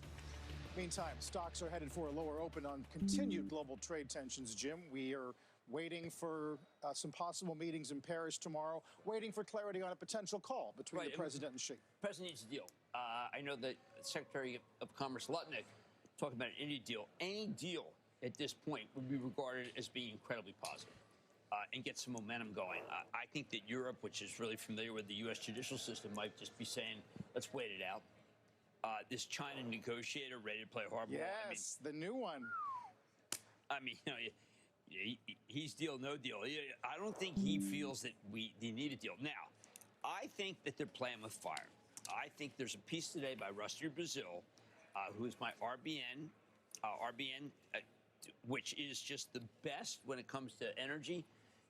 Butane, ethane. Order filled. We're going to embargo them. It's pretty close to doing that right now. Now, what people don't realize is that the Chinese do not have butane and ethane. That comes from us. Yesterday, on May 29, the U.S. Bureau of Industry and Security said to Enterprise Partners, which is a fantastic company, hey, look, slow walk it. We're sole supplier. And Order they're saying, filled. you know what? Maybe we don't. Order submitted. So we withhold some energy to them. They withhold some magnets to us. That doesn't sound market friendly. Well, I mean, I've got to tell you that people have been saying over and over again, we're the biggest of natural gas liquids. We're just number one. What do you do if you don't have any butane and ethane? What if you have no ethane and you need that to make plastic? What is China? What are some of the junk that they make? It's heavy plastic. We sold Dollar General have good quarter. Yes. But I think people are missing the point. They don't realize that we are not helpless. And I think if we're slow walking these licenses, it is to this gentleman in China. Yes. We have some cards. I mean, right now people think we don't have any cards. We have cards. And the cards we have natural gas liquids in NATO. Right. We're sole supplier. Jim's referring to this piece in the Journal. It's a profile of the Chinese trade negotiator. It's a new one. Some comments from Chinese sources arguing that the old one was too nice. Yeah. And this one's more willing to play hardball. Well, look, I'm waiting. If they tweeted, if they had social, I think what they would say is no more Mr. Nice Guy. Why would they want to accelerate talks given the uncertainty with our own courts? I don't understand. I mean, why not play for time? Unless they're looking at a majority. They think that the Supremes could be so far a majority. Right now, that's not the case, particularly when it comes to immigration. The court's not owned. They're just not owned. You can't buy them. I mean, if you're in politics, you got to recognize that Chief Justice John Roberts, I mean, the guy is part of the branch that is checks and balances. He's not a shoo-in. Right. Not at all. He actually has strict instructions. Meantime, Jim, the clock is ticking on the macro. J.P. Morgan this morning suggests that we're starting to see maybe some hard data. Construction spending yesterday wasn't that hot. They think maybe by July, August, this really does seep into hard data. And by the way, Apollo today, looking at consensus for jobs, it's 120 for Friday, but by September, it's 64K. Geez, I don't know, because Katie Huberty puts out this piece in Morgan Stanley, what charts that catch my eye. And I thought it was very interesting that they're starting to see actual reshoring, actual building of new manufacturing. It took me by surprise. I didn't think it was possible. I felt it was far out. But she says, no, we're right here. And that will matter, too. This is the reshoring that the president has accomplished. Now, I think the president, this is like Taiwan Semi. Taiwan Semi is a gigantic project. I was just going to mention Taiwan Semi. Gigantic project. And so you get a situation where we're starting to see the big projects come here because they want to impress the president. Holy cow, that could be really fabulous. Taiwan Semi adding another $100 million to their Arizona investment, Jim. Although I did build a couple charts this morning looking at data center construction, part of sort of private manufacturing construction in data center. It's slowing down. And on a 3-month annualized, it's really slowing down. We got a couple of them stopped. Well, I think that maybe they don't have enough power, hence the Constellation deal, which just shows you right now, when I was out at a switch facility that was built by inside by CoreWeave with NVIDIA, I mean, they just said, look, we're just trying to cite them. In the meantime, I think that that country list, that the diffusion index, that's gone. Everybody wants a data center, so you may have to go overseas. The reason why I'm suspicious of that is Larry Ellison from Oracle said, listen, we're going to build all we can. I do think that you have to build them somewhere that's dry, somewhere where there's no earthquake, somewhere where you are close to some of the facilities. That's why this Pittsburgh belt is so important. Why the area around Vegas is so important. Not every place is stable enough to put these. The Constellation thing, by the way, that's 20 years. And this plant probably would have closed. It would have in 3 years. Yeah. And I think it's an incredible statement about the need for power. By the way, they're doing it through the grid. It's not around the grid, so there'll be no problem. I understand Constellation at one point is up 14%. Every uranium stock is flying. This is the meme stock gift. These meme stock, they keep getting the gift. And they immediately, you see them, they take the money and they say, you know what, I'm rich today, Joby. I'm rich today, Palantir. And they play that game, and it's a remarkable game. I mean, they have basically, they're doing a parlay, right? It's a parlay on Nuke, Palantir, because you have Palantir, and then flying cars. Do you know that Boeing has a flying car? Can you imagine? They should just go by Boeing. We saw today a very... Bernstein, yes. Wow. I mean, look, Boeing is doing incredibly well. They're finally able to start boosting the number of 737s. Yes. But the 787 is a star, and they make a ton on that. B of A, top pick, 249. Jim, you mentioned production. They say valuation works. Liquidity, not a problem, right. as we know. There's a line in that report which just says, once this thing gets going, it's basically not stopping. They basically call Boeing a momentum name. It is. Yeah. It is. That's why I say I don't know. Ortberg is a reserved fellow. He's not, I'll tell you, a hail fellow well met. He's hard to be able to get him to... You can't get him off the game. It's like, hey, how about the birds? No, that doesn't work. Because it'd be like, yeah, I know, I'm worried about birds and the engines. I mean, no. I mean, I'm talking about the Eagles.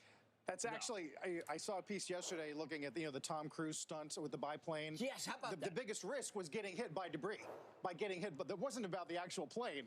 It was about getting hit by something in the air. Well, I'll tell you, I think this guy, he'd kill every bird in the universe if he probably try it. I mean, he probably watches the movie The Birds, which wasn't fantastic. Yes. And just wishes that every single bird dies, and certainly was a fan of Suzanne Plachette, who was funny and used to come on Carson. Bunch of headlines in the world of AI this morning. Morgan Stanley's Adam Jonas has a new note today saying the next 5 or 10 years with AI could bring more innovation than a century pre-AI. Prepare for the tech to develop far faster than the policies can keep up. He also adds, Jim, we want to avoid a situation where the humans get dumber faster than the robots get smarter. His point is, you need to continue to retain human talent. Right. Now, I'm a Jonas follower, and I think Jonas right now regrets that wasn't at the lead. He's passionate about his writing, and he's going to realize, well, everyone keyed on that line.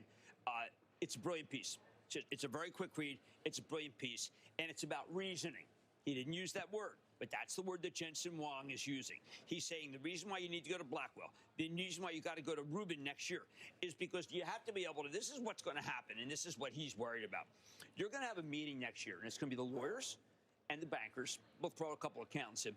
And they're going to say, oh, trusted advisor, what price should we pay for Signet Jewelers?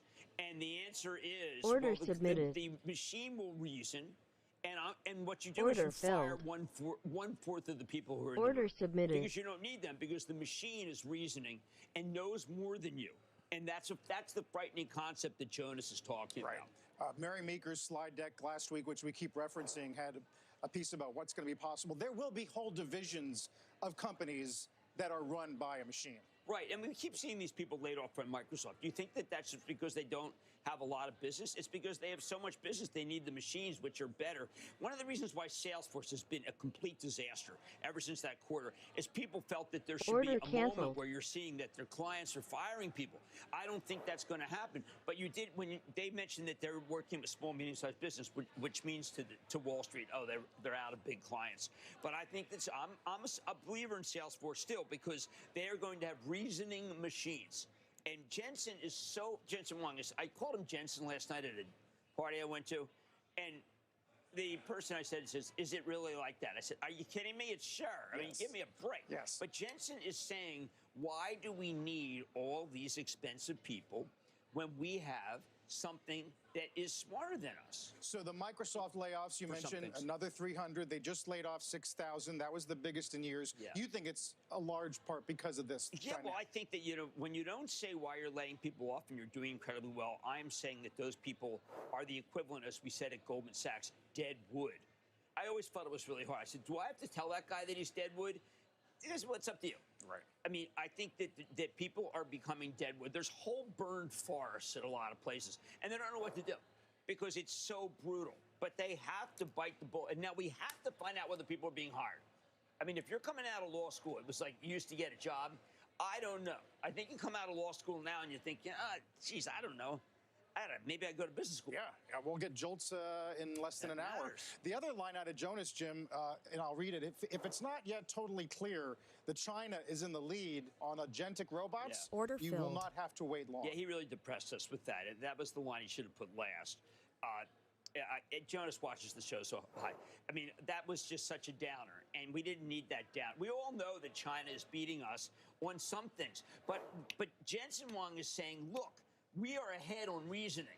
Well, you know what? They can go be ahead on burgers. And they can go be ahead on robots. We can make robots. It's up to Tesla. It's up to Tesla because everybody else is so far behind.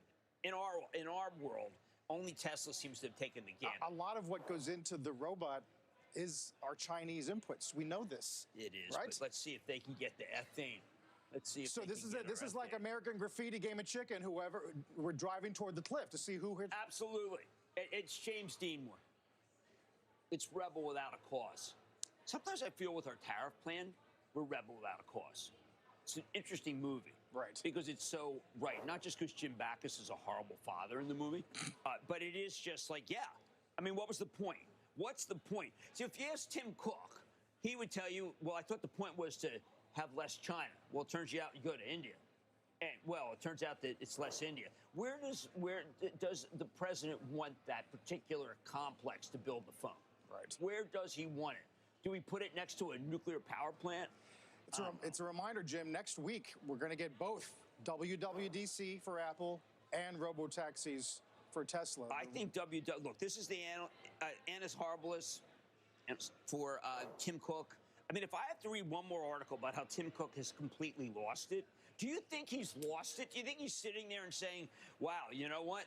I went from being really smart to being really dumb. I think there's some things that could come out of that. But they went 30 years establishing a certain kind of supply chain, and now they're being asked to basically, they have been unwinding it. How can they go to India this quickly? Isn't it incredible? But we can't hand it to them because they were supposed to go to Corning, New York, because in the actual glass made Kentucky. They were supposed to go to someplace, and Tim was supposed to have a shovel, and he was supposed to go like this. I mean, NVIDIA did the shovel, and they have the plant, and they're going to put it there, and it's going to be the most recent stuff. And I guess Apple was supposed to just fail. They were supposed to fail. Why not? It'll take them until Trump is no longer president, unless he gets that fabled third term, which I'm sure if we had him right here, and I've invited the president multiple times, I think he'd say the third term in the bag, because he's got the cards. In the bag. You went to law school, so I know you know better than what you just said. I went to law school, and that constitutional law was at 8:30, and do you know it went to 10, and I missed the opening many times. You missed that day. Yeah. When we come back, we'll hit Netflix this morning, aiming for another all-time high in today's trade, up more than 500% in 3 years. Take a look at the pre-market. We'll get some factory orders today, a little Fed speak. Japan's 10-year demand, pretty good, ahead of their 30-year in a couple of days. Don't go anywhere. In the off-season, I'm a male hand mop. Now I have relaxed fit hands-free Skechers slip-ins. No bending down and no touching. I kind of love not using my hands. Come on, Andy. I'm out the game. Try relaxed fit Skechers slip-ins. Down, up, right, left, inside, out. Sometimes it's hard to make sense from nonsense. Go beyond the headlines. A trusted global perspective. The Economist. Know which way is up. It's a smart move to get a second opinion. You do it when you're looking for a contractor. You definitely do it with medical advice. So why not with your stock market investments? We can help you see opportunities you may be missing. At Henyon & Walsh, it only takes a second to schedule your free second opinion. So what's there to lose?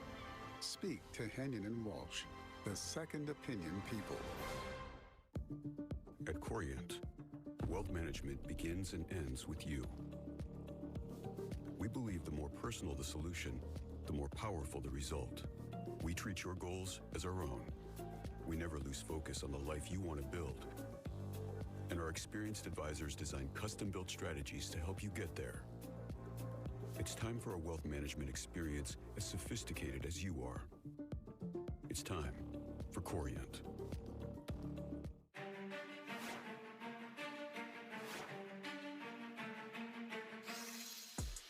Michael Jordan's the only guy who can compare in terms of confidence.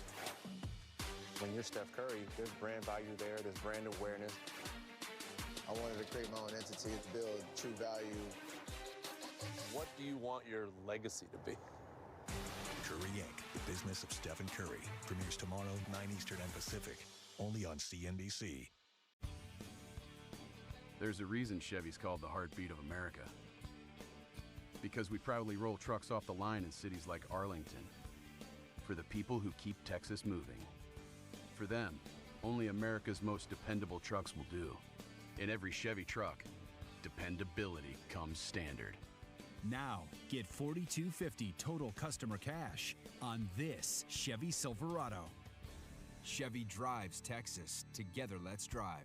With Redfin, you'll know the moment your next place hits the market. Whether you're looking to buy your dream home or rent a sweet pad. Give us your gotta-have-it wish list of features,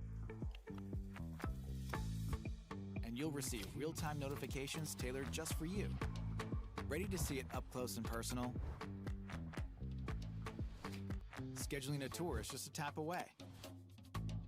Download the Redfin app today. Getting some auto sales figures from May today. We got Ford just now. Let's get to Phil LeBeau. Hey, Phil. Hey, Carl, solid numbers for Ford in the month of May, and we're going to see this for a number of automakers. A solid month coming off of April, which was a really good month, as you see promotions like employee pricing continuing to bring people into showrooms. Ford sales for the month up 16.3%. ICE vehicles, internal combustion engine vehicles, powered by the best month of May for pickups since 2001, up 17.2%. Hybrids continue to be red hot, especially when you look at something like the Maverick hybrid pickup truck, up 28.9%.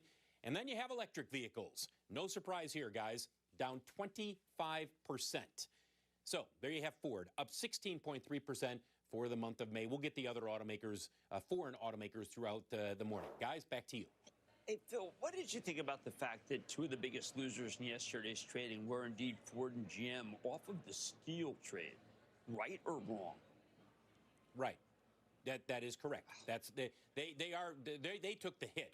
And Stellantis as well, Jim, because all of those automakers, because they have so much production here in North America, the concern is that they're going to feel the impact of that a little bit more than those who are importing vehicles. But make no mistake, all of the automakers, it was not a good session yesterday. And they continue to be sort of in this drifting period here. It's not going to stay 25% on imported autos forever, but it's there, and we know that prices are rising. They're trying to eat as much of the cost and not trying to aggravate the president by raising prices, but prices are going up. We did that report from J.D. Power mid-month. We'll get the end-of-the-month numbers. Incentives are coming down. Prices are edging up a little bit. I mean, they can't eat all of it. So, Phil, you're sensing some pull forward still in these May numbers? A little bit. Yeah, it's still there. You still have some pre-tariff inventory that's there in the month of May. Now, it really starts to move away in June, and that's when the automakers likely are going to have to start ratcheting up their prices a little bit more. But programs like employee pricing, you saw some of the other automakers doing similar type programs. That's still resonating with consumers, though the impact when you do those programs, guys, huge right out of the gate. People are like, yeah, I got to get that. You keep doing that over time, it just doesn't attract people as much. Right. We'll keep an eye for June numbers in a month. Phil, thanks. The other thing, Jim, we got ISM manufacturing yesterday. The price index is up 20 points in 6 months. Well, look, I think that the president called out certain companies. You heard what Phil said. They want to try to keep under the radar screen Ford and GM. But look, you got to make money. And, you look at a Campbell's soup, okay? Campbell's, I'm sorry. And they try to raise price, but they can only raise price so much. But they have steel cans, and they have aluminum tabs. What are they supposed to do? Can they just eat that? No, their profit margins are too thin. They're not doing well enough. I think Campbell's is the textbook example of what we're up against because of the president's tariffs. Right. I mean, overall, margins as a percentage of GDP are pretty fat. historically speaking. True, but I do think that, look, we're going to be in a situation where normally you might even have to discount anyway.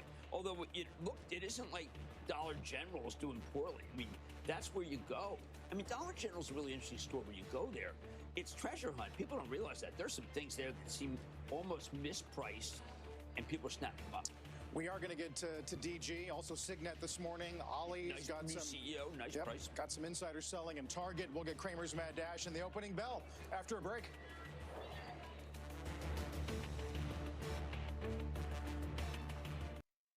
Good morning. What up, Cat? We got 8 minutes left.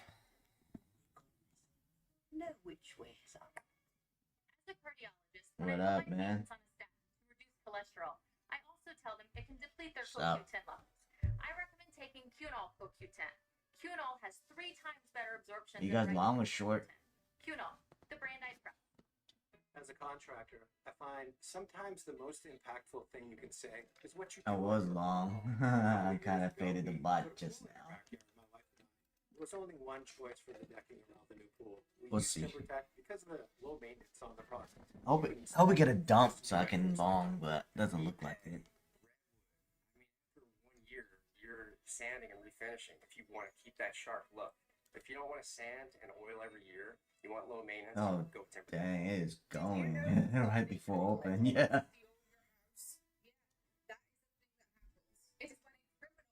Yeah. Signature on one document uses one finger for same. They then take out loans using your phone. Oh shit, I'll be back. Hold on.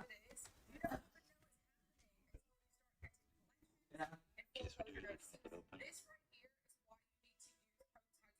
why you need to use Already a victim. Go to goldtitlelock.com now. Is a Bitcoin ETF the same as owning Bitcoin directly? I mean, it could. While Bitcoin ETFs might offer a familiar face, they lack the true ownership and flexibility of directly investing in Bitcoin. With iTrust Capital, you can buy and sell real Bitcoin 24/7 with the tax advantages of an IRA. Real Bitcoin means no middleman, no restricted stock market hours. Choose the path of direct Bitcoin investment with iTrust Capital, because access equals opportunity. Invest in Bitcoin at itrustcapital.com today. Like we're trying to take out yesterday's high. The ones who cared for you need care.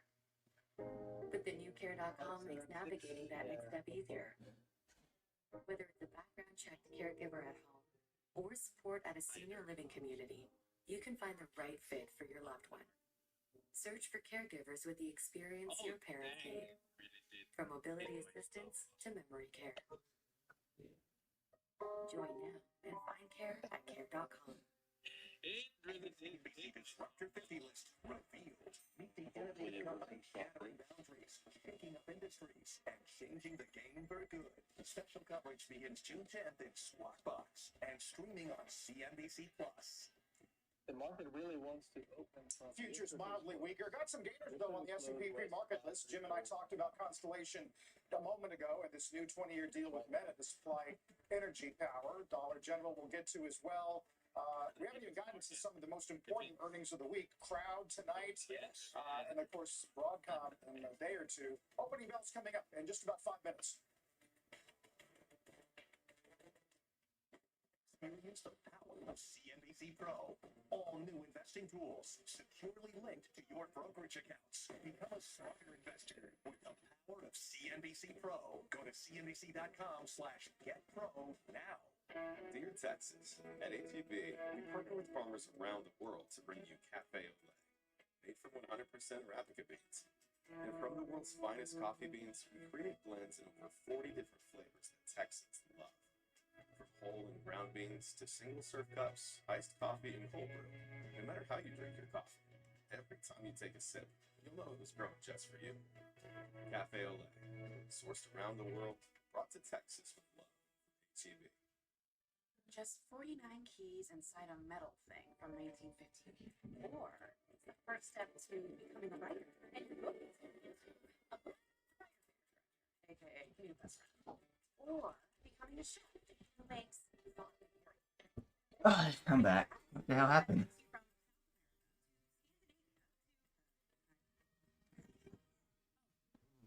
Whatever you want to be. One step. Yeah, I'm about to get out. Yeah, I should have shorted again when it went 55. Website and social content.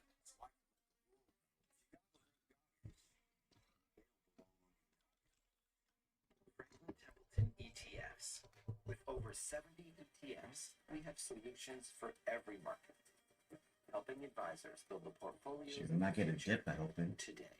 Franklin Templeton, your trusted partner for what's ahead. It is amazing. They used to have collagen, used to have a probiotic, a green juice. I replaced it all with this Pharma colostrum. If you don't know what colostrum is, it is amazing, but it's a bioactive whole food. It has all the essential nutrients you need for your skin, your gut, energy, focus, mood, performance, your hair, like immune system. It strengthens, supports all of that. I think the first thing I noticed was the energy and recovery that it had after workout. But if you want to try it, we'll try armor.com. Nuveen invests back with up. the foresight and vision to anticipate the needs of future generations, to build strong portfolios that deliver lasting legacies, to innovate and adapt for what's just around the corner. Because after 125 years of yesterdays, Nuveen knows your ultimate stakeholder is tomorrow. Nuveen. Invest like the future is watching. Yeah, that blew a lot of people. The opening bell is brought to you by Nuveen. Invest like the future is watching.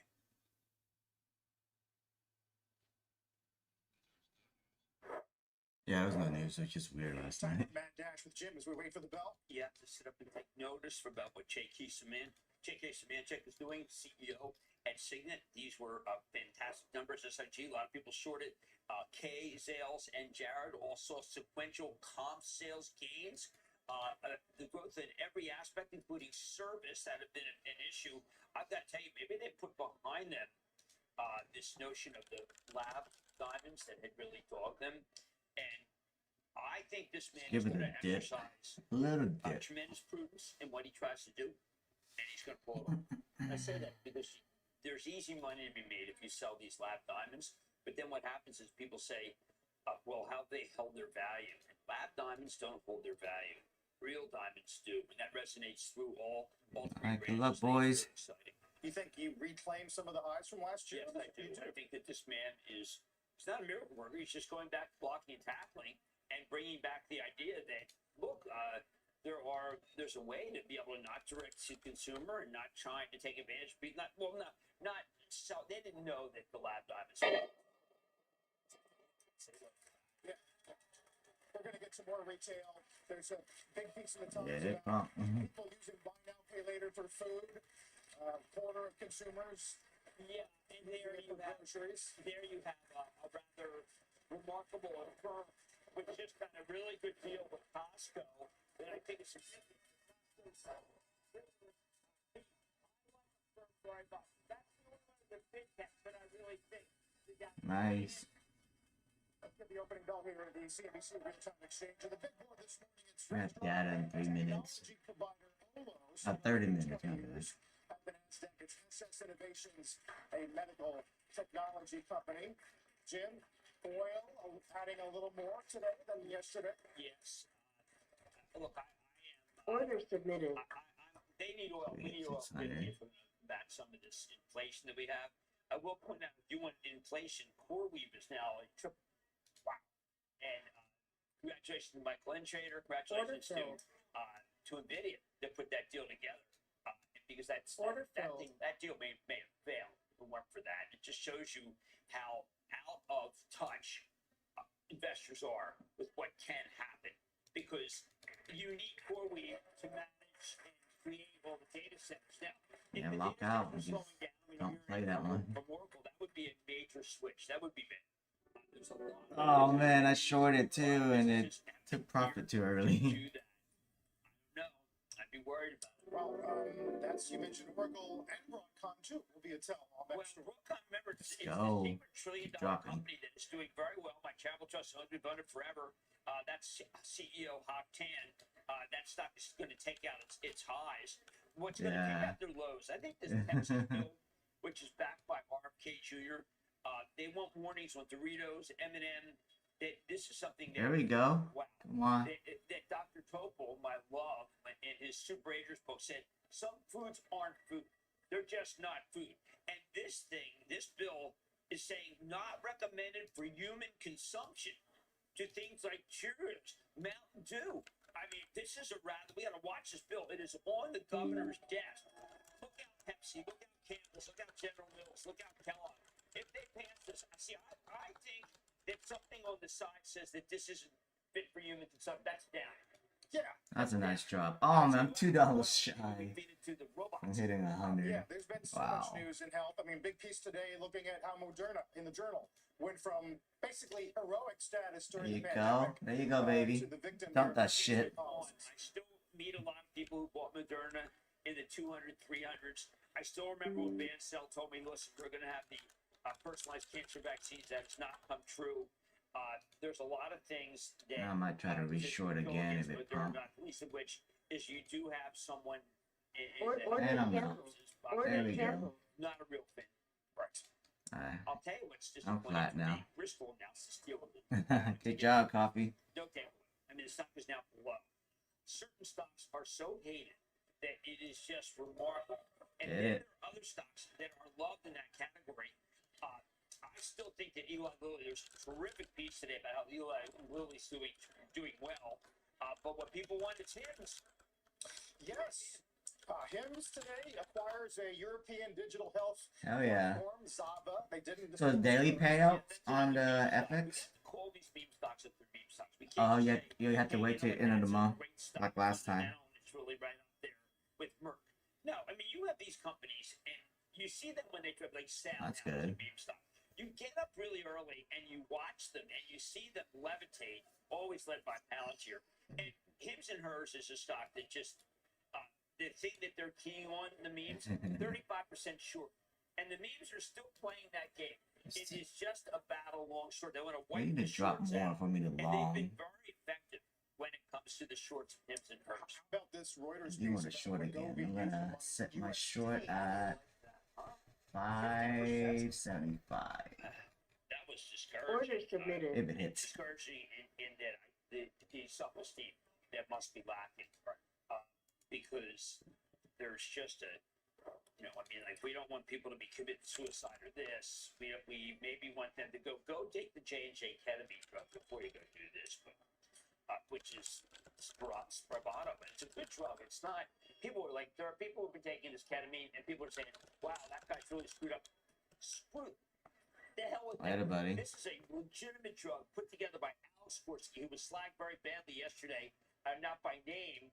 Gardner Harris's book basically said that J&J has killed 2 million people. I don't think that's right, but the guy wrote a book. I know the guy's Harris is reporting. a longtime reporter in the healthcare space. Yeah, and by the way, it has legitimacy. I'm not minimizing the guy has. He's called out some companies that did things that were wrong, but that was very jarring. I want to get his book, if only just because. Wow, I want to learn more about what happened to opiates, because I think that we do think it's just Purdue. Right. But that book was, when he was on Squawkbox, it was really an eye. Finally, in health, Jim, UNH, they approved the CEO's comp. He does vow to earn back shareholders' trust. He says, we're well aware we've not fulfilled your expectations or our own. I think he's got a good pay package. 60 million will, yeah. 60. I mean, these guys, they have NBA-like packages, but they're not doing NBA-like work. They're not going for the champion. I don't know. I mean, I'm a big supporter of Hemsley. I think he's terrific. But that company, he should be working for $1, because he was part of it. I mean, there are guys who work for $1. We see these guys, and they're my heroes. They're coming in because they get a lot of stock anyway. Right. I wouldn't have done that, because that company has lost a lot of money for shareholders. It would have been a very gracious thing to say, you know what, I'm going to work until we figure this out. With some incentives on the back end if things work out. Yeah, I think so. That won't bother me. I just, and by the way, I like him very much, which is why it bothered me. Because I think it would have been a good time to say, you know what, the shareholders have come in last, and we've got to help them. And that was a very, very rough one. Now, on the other side, I'll give you one that I think could be good. I think Calvin McDonald, who's disappointed twice, Lulu. I think he's got something cooking when they report on the 5th. Yep. I like it. We got still one more piece by Piper today saying that things are good, and I like that. I think that could be a sleeper. Ooh. Yeah, Lulu. I think it'll go back up for you if you're Are long. going to be some of the big ones later. I'm waiting the short. I was talking to Jeff Marks, who works with me in Travel Trust. I don't like the broadcast piece. I didn't want that. I don't want people to get ahead. I want numbers to stay low. Particularly because enterprise software, if you take a look at the numbers, I keep thinking about Salesforce and how it blew up. And the stock's had a 40-point swing down. I don't want expectations high. Right. Speaking of interesting calls today, Barclays on Alphabet, Jim. They argue that if Judge Mehta does force a Chrome sale, stock's down 15 to 25%. Yeah, and then today there's a piece about Perplexity, one of my absolute faves, that maybe Perplexity is going to take over Apple's business instead of Google. I mean, a little notch out for Google right now. I was very upset that my Travel Trust sold it until it started being really good to sell. Well, the I/O conference was pretty encouraging, actually. I was dying, and it was so great. It's like, oh my God, they have everything cooking. But I think that, remember, they were called monopolist. They're not favored by they're the #1 hated company by both the Democrats and Republicans.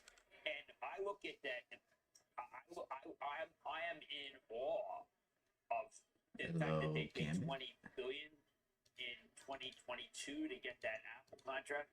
I'm in awe. Yeah, really? Because people think that Apple can't do anything right. They sure that. We don't know how much they're paying out, but if they're switching to Perplexity, I don't know what. Oh, man, it's not looking good. We have to see how things shake out. Perplexity, I should have kept my short. People who knows of all these things way too often.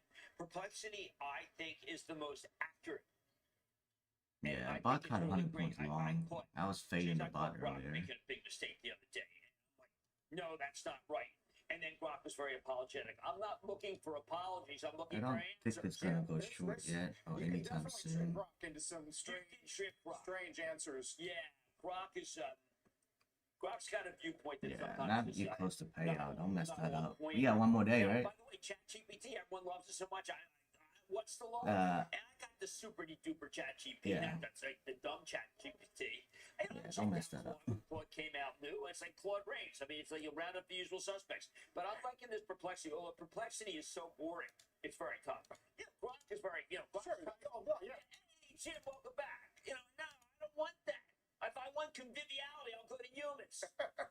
It does kind of. There's data coming up, jokes. The future of AI Yeah, it's at 9, so you wanna wait.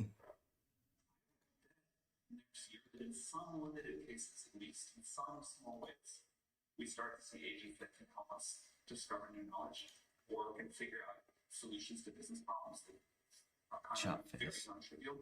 And as that expands to longer time horizons and higher and higher levels, at some point you get an AI scientist, an AI agent that can go discover new science, and that will be kind of a significant moment in the world. That's a huge issue, which we talk about a lot, Jim. For as long as man's been around, we've been the ones discovering new stuff. Right. Geography, medicine, whatever science. Once you hand that over to a machine, what is left for us to do? Collate. Yeah. Collators. I hate to refer to someone again, Dr. Topol, but in his book, he said that to analyze all the studies that have been done, say, on cancer, Alzheimer's, would just take so long. But AI spits it out. A lot of squeezes coming out, so read my tongue. And yeah, so they do get it better than 3 researchers for $100,000 each working for overtime, trying to see that. There you go. Okay. 40 people who had prostate, blah, blah, blah. And I think that that's what's going to happen. By the way, one of the takeaways of that conference by Snowflake, that was the Snowflake Summit. And, look, Ramaswamy's got it. He's got a business model, consumption model. People want to find out if they want to be on the cloud, and then they get great AI data. This thing is on fire. Now, this is the legacy of Frank Slootman. Slootman, who on my show, I got out. It was like 2 seconds and hit my target. He was very Belichick-like. He said, Jim, the forecast is the forecast. Right, on to Cleveland. Right? Yes. It's Cincinnati. Yeah, Cincinnati. Yeah, I mean, there's no reason to go on to Cleveland. Is there? West Cleveland. I love Cleveland. I've got a lot of Cleveland people thinking, but I didn't see anything. But Snowflake is doing so well. Now, it is a parabolic move. But they're There's all been Yeah, there. that would- I mean, people would should add respect. I know. It's interesting. Jeffries has a chart this morning of the most expensive names in software. Snow's number 4, Crowd's number 3. Yeah, Well, I'll pick it up. Crowd is about. There was a glitch that caused an outage last year, right about now, and this was George Kurtz visited 130 clients in 100 days, and he lost none. Even Delta, who's suing him, didn't pull him out. Right. He went to see every bank, whatever. People felt he made discounts to keep them. Well, there's a good piece this morning which said the discounts are over. Now, CrowdStrike, I will say, CrowdStrike Order filled. and Palo Alto and Okta all went down short. horribly when they reported. Drop the baby. Zscaler is the one Order that submitted. did the best. And I think it's funny because Zscaler, Mr. Chaudhry, who is a very nice guy, Jay Chaudhry, he is the least promotional. But if you look at that stock, it has just been the strongest in the group. It's now up more than 100 points in Order like 100 filled. days. Yeah, still 45 times EV to next Order year's free cash submitted. flow. These are all valued at Rule of 40, which then brings up ServiceNow, which has done incredibly well, and of course Palantir. Now, I don't know where they rate this expensive. Who's the most expensive? Palantir, yeah. Palantir, Crown, Snow, and Zscaler. It's the most expensive stock I ever seen. That's why it's going to 200. Palantir's going, do I have 50, 150? Do I see 150 in the back? Do I check the 170? Yes, I got 185 up front. Do I have 200 in the back? Wait, I check out 210 on the front. That's what's going on there. It is galloping to that level. And Alex hasn't said anything in the last few minutes. There was the tough times piece last week, looking at the amount of data that they are sort of collecting for the government, or will be. Well, and what that does to, I think their phrase was unprecedented surveillance on Americans. Well, Palantir does think, I mean, one of the things I love about Alex is he'll say, listen, what we do is a secret. Yes. There you go. How can I pull that one apart, huh? Hey, Boeing has black box. It's very hard to value some of their stuff. Speaking of Boeing, there's pins today too. JPM going to overweight. I thought that was a great piece. We're starting to see real bargains in targeted areas. We're seeing it in Pinterest, and people don't understand and are misinterpreting what Huffman has at Reddit. You can go get deals. You can find places with affinities to your area. And this is Zuckerberg's. Look, I think Zuckerberg has to be worried about these two. And by the way, you have to, you got to make a deal with the New York Times now. You got to make there's a lot of things that you have to make deals with. When you're on these, the chat box, wow, sometimes they're sourcing from very dubious places, and they list where they're sourcing from, but they lack the big guns. They lack sourcing from the Journal, sourcing from the New York Times, and they tend to rely on, at least when it comes to stocks, outfits that you would never beat. And I think that that's a shame. But I like Reddit very much. I think Huffman is undervalued. They had a big short squeeze there, 18% short. It went up really big, and then the longs came out and buried Huffman. They buried him, and then the shorts came back. Speaking of some media, Paramount nominating 3 new board directors, try to get this Skydance deal done. We didn't mention the Disney layoffs yesterday, Jim, which happened kind of throughout the entertainment division. I thought that might be AI, but what it really might be is, Hugh Johnson, ever since he came in CFO, it's been remarkable. He's done a fantastic job. I understand Gorman's fully engaged trying to get a successor. Expect nothing near term.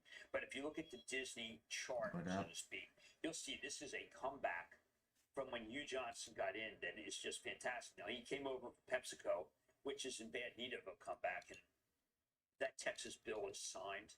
Oh my, if you put it, this is what I was really worried with Constellation Brands. It was right to worry. Constellation Brands down big.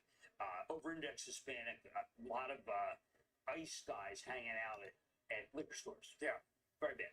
But when you get any sort of label, whether it be a skull and crossbones of beer, which would be very negative, or this is not fit for human consumption, there will be people who say, you know what, this is not good for me. And I think there will be people who always ignore it. Campbell's, when they did their analysis of snacks and why it was so bad, refused to go there. They refused to go to health. They refused to go to GOP-1. And I thought that was very ill-advised. I was short at I mean, it took a 578 while if we did. between the time they put the Surgeon General's warning on cigarettes to the time tobacco really died. Yeah, and during that period, those guys, they did a lot of, they reshuffled the deck there with PMI. Yeah. But you can't have that. Right. You can't have that label. Altria has been existing because the other guys have fallen apart. They've been but that label is just, I mean, imagine if you're at a school and they have chips. You can't serve chips if they say that they're not fit for human consumption. I mean, look at look at where we rank in global health on obesity, diabetes, you name it. Finally, Jim, this big op-ed in the Financial Times today talks about is it taking a second crack at globalization? Is that what he's trying to say? Yes, in a new way. Globalization and localization, economic nationalism isn't more convincing. He's saying, look, let's get people to invest. Helping more people become investors. This is the deeper shift I'm seeing in the economy. Governments are rethinking who markets are for. Remember, we've got a proposal in this, the most beautiful bill in history, pulchritude, I'm calling it, the pulchritude bill, about putting you're allowed to be able to have a saving account for a child, which I think is a really good idea. But this is a piece basically about, I think you want to be in those funds that he has about infrastructure. Right. I do. I mean, they're right now right now. I still think they're institutional. EU ahead of us here. EU. But every day I read something better about the EU. And when I was in Belgium, the left side nuke, right side 250 windmills. Left side, yes. Other side, there was no wind. That's sometimes a problem. Yeah, that was Don Quixote needs wind. Meantime, pretty mild open. Dow's essentially flat. S&P's up less than 5. Watch bonds. We did get a little relief in the long end with the 30-year back below 5. We'll get jolts and a little Fed speak today. Goolsbee, Cook, and Logan all between now and say 3:30 in the afternoon. 10-year 4.41. Stay with us.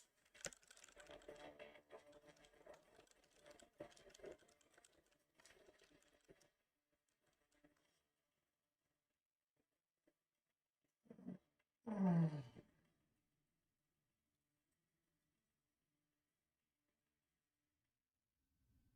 Bond Report is brought to you by PIMCO, a global leader in active fixed income.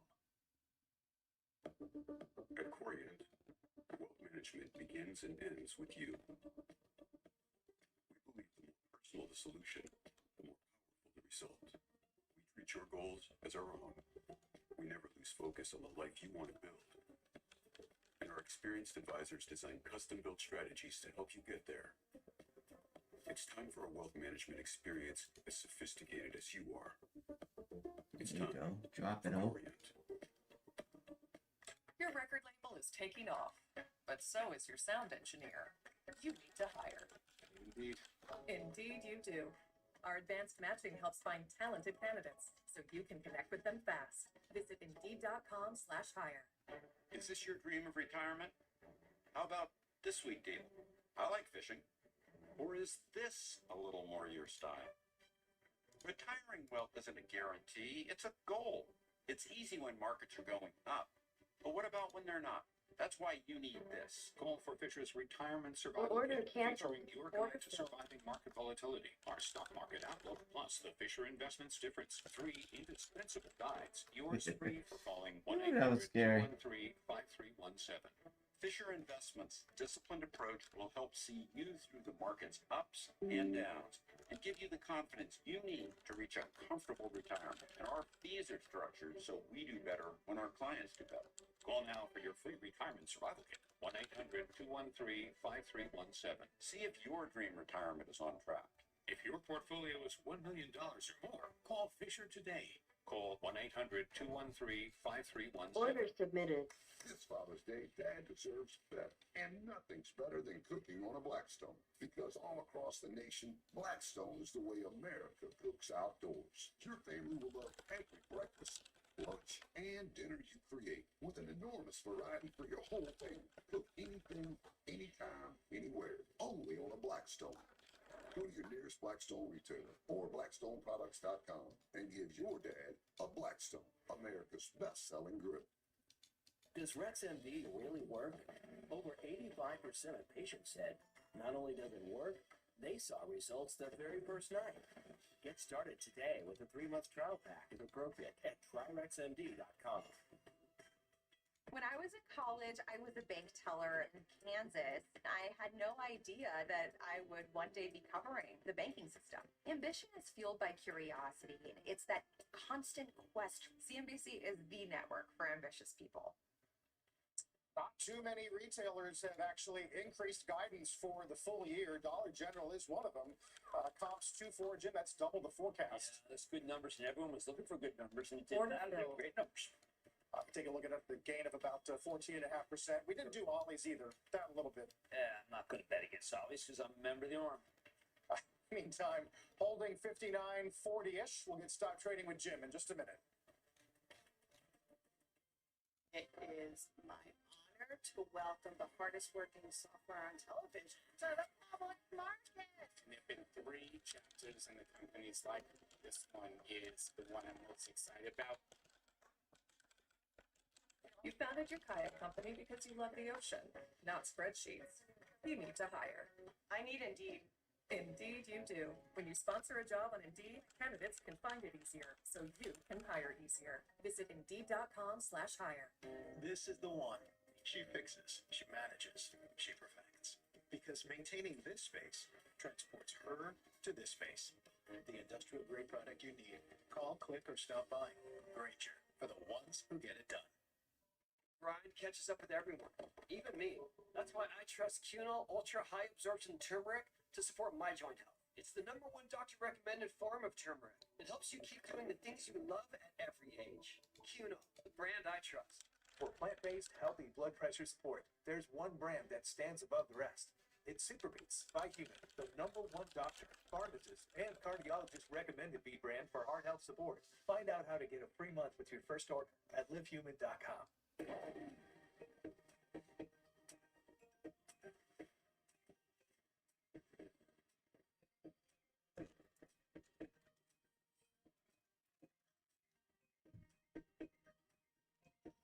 Young savers, working people, retirees, I start to thump for you. I wanted to achieve financial freedom in our retirement. Watching Jim on CNBC makes me feel part of the family. Join the club today. Order filled. Well, I'm short. 588.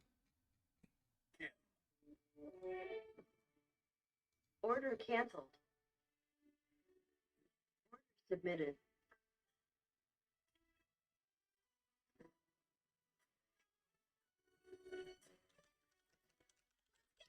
Looking for the coolest kids furniture? Nobody has more than Yeah, I'm Rooms just to Go gonna Kids. YOLO this With one. the largest selection of bunk beds, bookcase beds, It's an eval, so I don't older really beds, care. day beds, and storage beds. There's more ways to stay organized, more ways to work. I did some last night, but not really focused on that. I'm trying to work on GPT and my fund More at ways to first. help you save big with our unbeatable prices. My fund is You need always kids first for me. furniture. Nothing beats Rooms to Go Kids. It's 4 words no parent should ever hear. Your child is sick. But Starlight has taught us 4 other words that make all the difference. Happy kids heal faster. Learn more at starlight.org.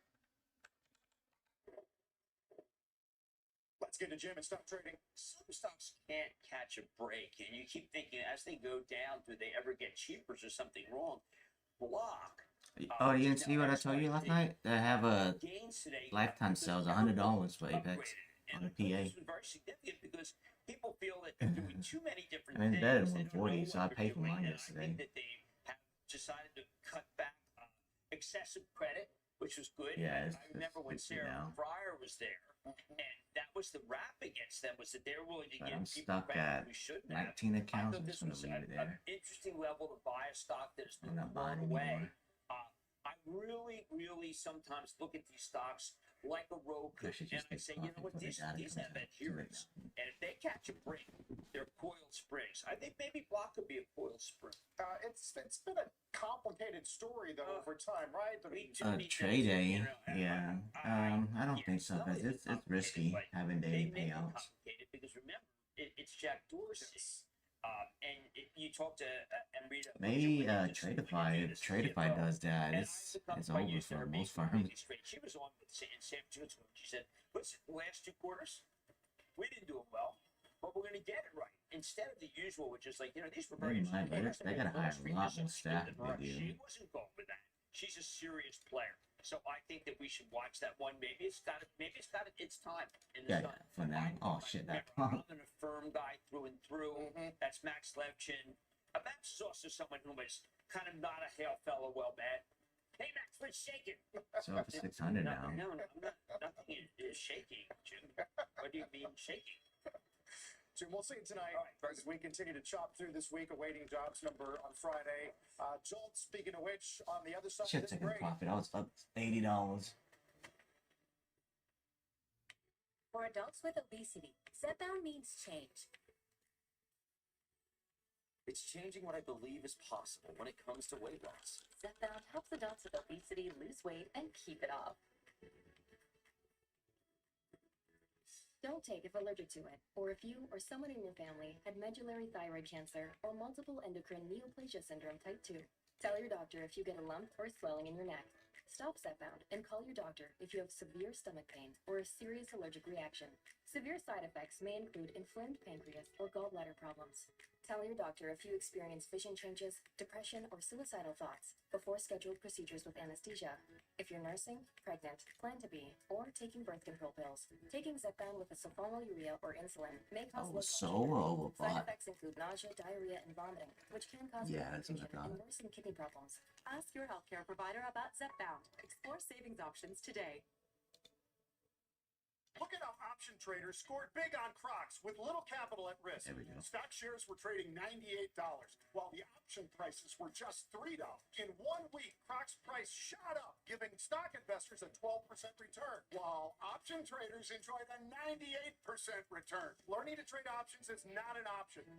It's a necessity, and our new book will show you how. Get your free copy at itsnotanoption.com. That's itsnotanoption.com. We planned well for retirement, but I wish we had more cash. You think those two have any idea that they can sell their life insurance policy YOLO. for cash? So they're basically sitting on a gold mine? I don't think they have a clue. That's crazy. Well, not everyone knows Coventry has helped thousands of people sell their policies for cash, even term policies. I can't believe they're just sitting On this 8 sitting packs, on this all is just 8 this packs. cash. Order filled. If you want a life insurance policy, Order submitted. $100,000 or more, you can sell all or part of it to Yeah. Coventry, even a term policy. For cash, Small or a sizing. combination of cash and coverage, Order no canceled. Never mind, it came out to profit. That was quick. They're sitting on a gold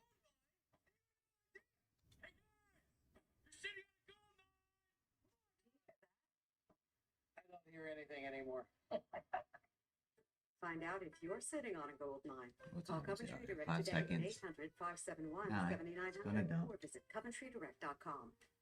Oh no. Dang. In terms of confidence.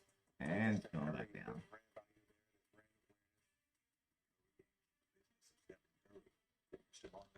And Pacific, only on CNBC. Yeah, it's not holding.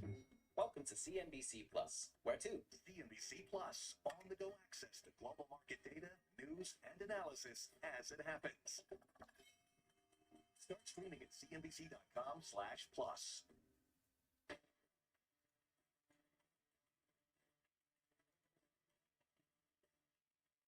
Good Tuesday morning. Welcome back to Squawk on the Street. I'm Sarah Eisen with Carl Quintanilla. We are live from Post 9 as always at the New York Short on Stock my 8 Exchange. packs. David has the morning off. What is it? 620. I'll put a short. Order submitted. There we go. Coming up higher. We're about unchanged right now on the S&P 500.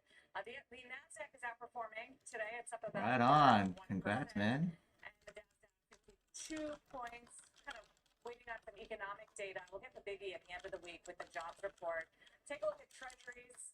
As we kick off the month of June, we are seeing some buying today. Yields are a little bit lower, 4.426. We had a good Japanese bond auction. I know we're watching the global picture, and that may be having an impact here with yields softer across the board. Coming up this hour, we'll talk about it. Jefferies chief market strategist David Zervos joins us with his latest read on stocks and the macro setup as a key economic group cuts forecast for U.S. growth.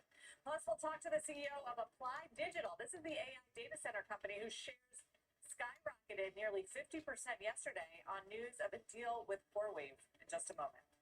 First, though, let's get some jolts and factory orders with Rick Santelli. Hey, Rick.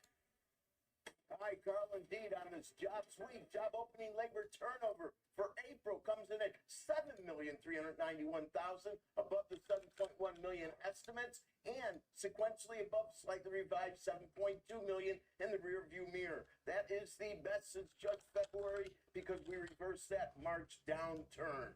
Now let's look at factory orders. Minus 3.2 expected, minus 3.7 arrives. Weakest since January of last year, and a negative revision from 4.3 to 3.4 for previous month.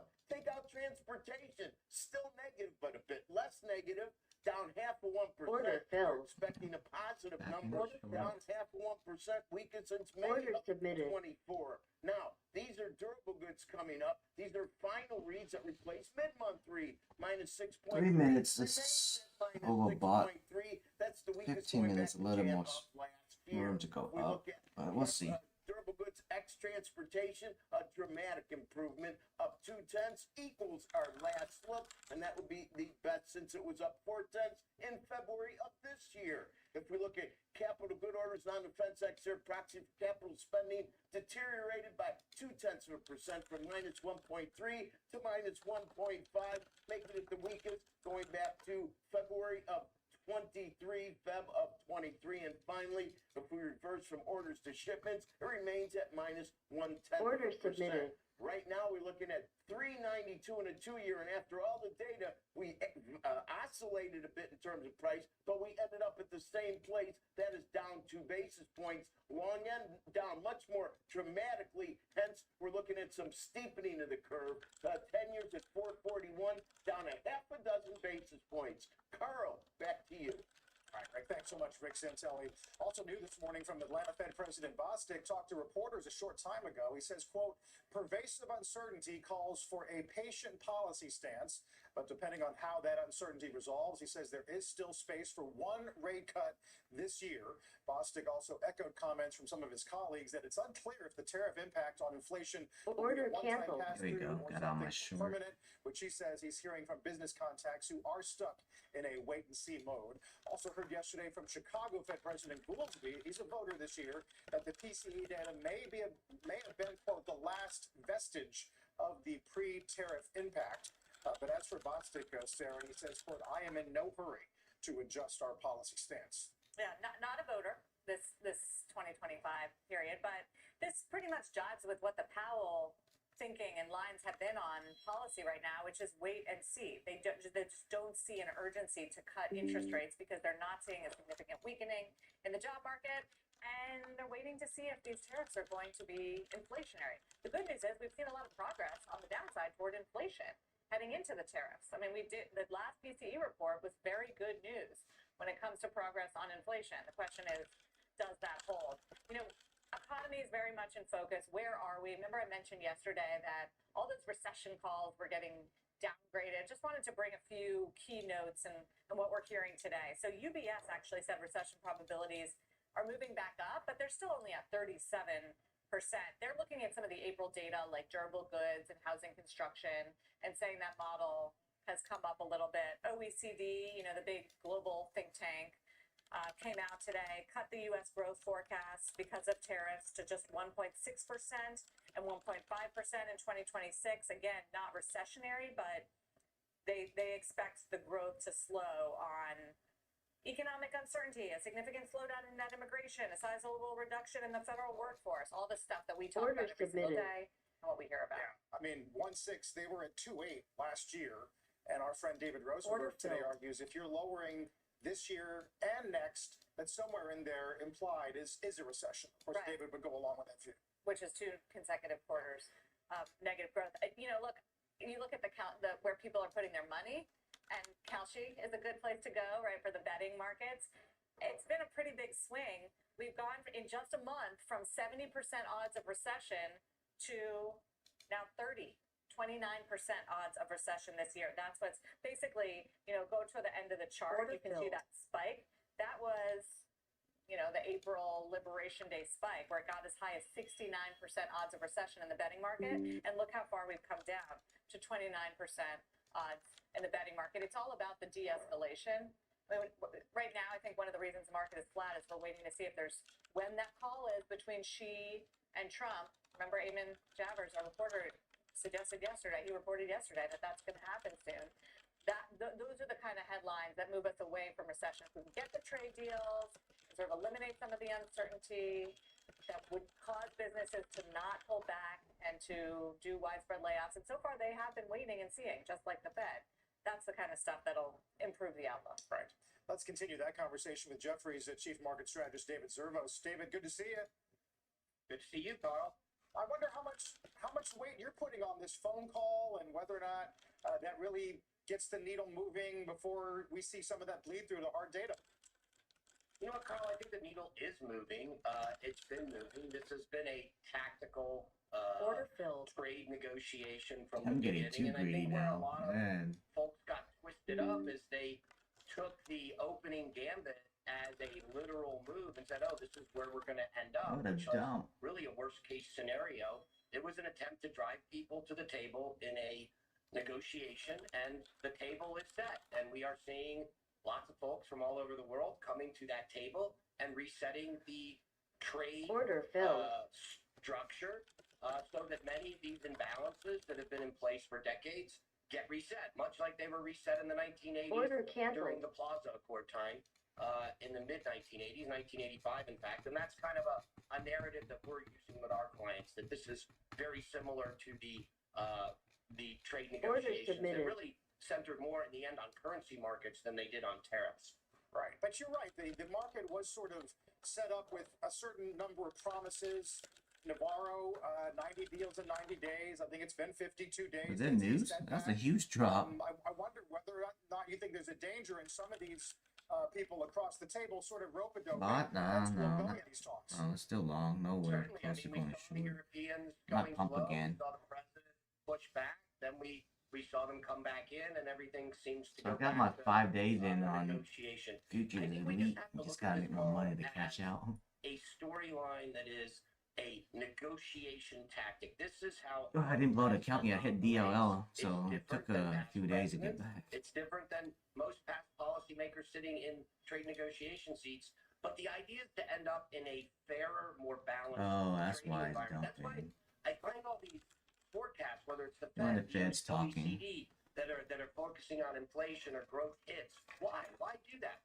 This could end up actually very positive, and you should have that probability weight in your economic forecast just as well. I think it's a mistake by many. You guys want to do a giveaway since it's slow? Let's see what we can do. Less fair or less How you do this trading voting environment. We thing? could go a cooperative. We could go to a much more cooperative trading environment when all this is said and done.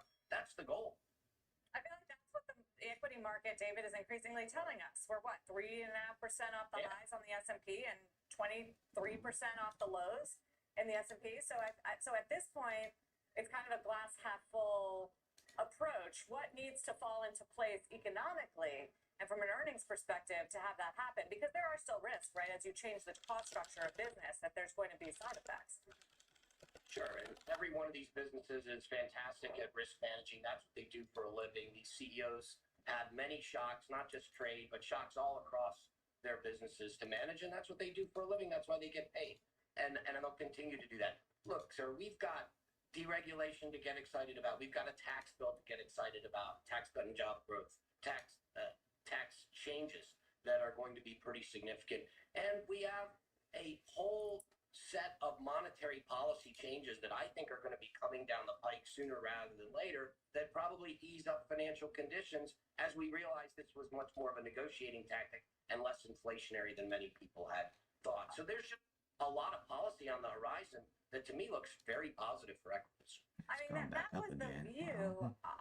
on the big beautiful bill. You see that as stimulative because now there's a little bit of a debate about that and whether the market is excited about that given bond market responses and concerns around deficit.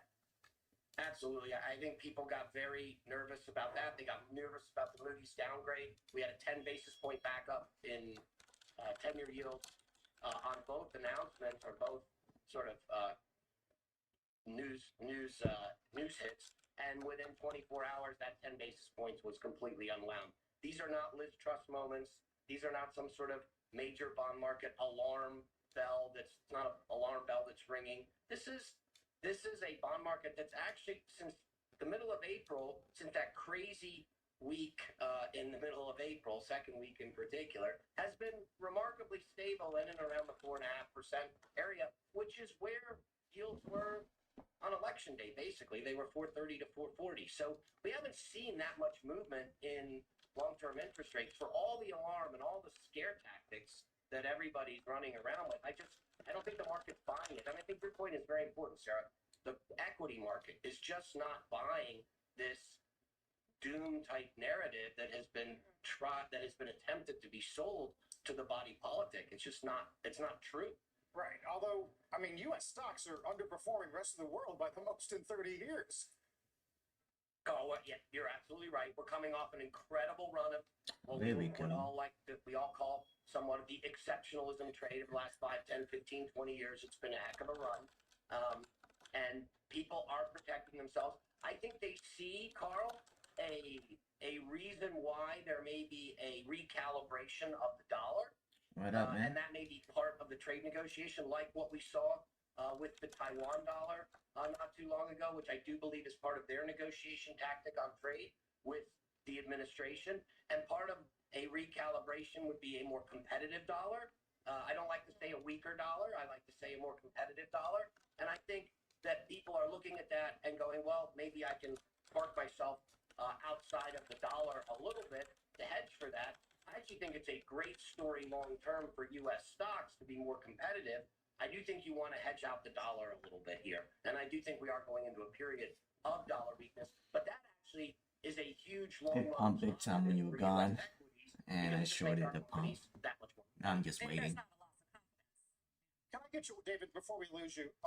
This 899 of the I mean, long and short both gonna pay. It's good money. Gecko wrote about it the other day. This revenge tax, they call it the sledgehammer, which would require Treasury to report to Congress every 3 months about punitive policies around the rest of the world, and then with the option to get even in a sense. I'm not I wonder up if you that. think I that's have gonna a be short at suppressive 620, I of foreign think. capital. Yeah, 620. I really don't. I think this administration is welcoming foreign capital. You saw the president in Pennsylvania welcoming the Yeah, Nippon it's 3 minutes. 3 minutes Steel over with bought US right Steel. now.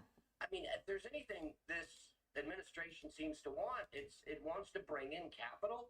It wants to see capital flows coming into the U.S., job creation in the U.S. I just don't buy that as a sort of tactic that this administration is going to use. I think more than likely they're going to be upset if they see jobs going because capital is leaving the United States for Mexico, Canada, or any other country. And so I just don't buy the attack on foreign capital. I think, look, there's an initial part of this currency revaluation trade that I'm thinking about that says you have to be careful. You don't want to be there for the beginning of it. You gotta No, hedge just it, the which Fed you can speaking hedge right in. now. It's the most hedgeable thing in the world. You can just hedge the Yeah. currency on anything. But when you get to the weaker currency / more competitive currency situation, U.S. companies are going to look incredibly competitive relative to their foreign counterparts. And capital is going to flow back to the U.S. because it's going to be that much cheaper. Imagine if the euro was at 140. How attractive would the U.S. investments look? Well, look what happened with Japan. I mean, the Nikkei was the hottest trade in town on the weekend. Well, yeah, absolutely. And by the way, do you remember back in 2013 and 14 when It should be able to. when the Japanese were devaluing the yen and the Europeans were devaluing the euro and they were getting excited Yeah, about you only got 10 days, buying right? into You European got like 9 or 10 days left. Japanese stocks, but they were hedging the currency, Sarah. They were using those ETFs that said buy the stock market but hedge back the dollar. In many ways, I think that's the trade here in the U.S. Buy the stocks but hedge the dollar a little bit. David, I'm glad we have you to help us give us a gut check on a lot of the torrent of the negative news headlines that we get every day. Good to see you. Always a pleasure. 620. Let me see. 623. Sorry, 623.5 is what I shorted. Nuclear space today, teaming up with Constellation on a big power deal. The names in the space are pairing gains. We're going to break it all down for you next. Talk to the CEO of You'll hear it AI when it hit. company Applied Digital, up 50% this week on news of a deal with CoreWeave. And Goldman Sachs' head of investment grade credit here to tell us whether he sees merit in Jamie Dimon's warning for the bond Yeah, market. about to show you. About to hit. To keep Welcome pumping. to the street. We'll be right back. Technology helping the S&P recover to the highs of the morning. We'll be right back.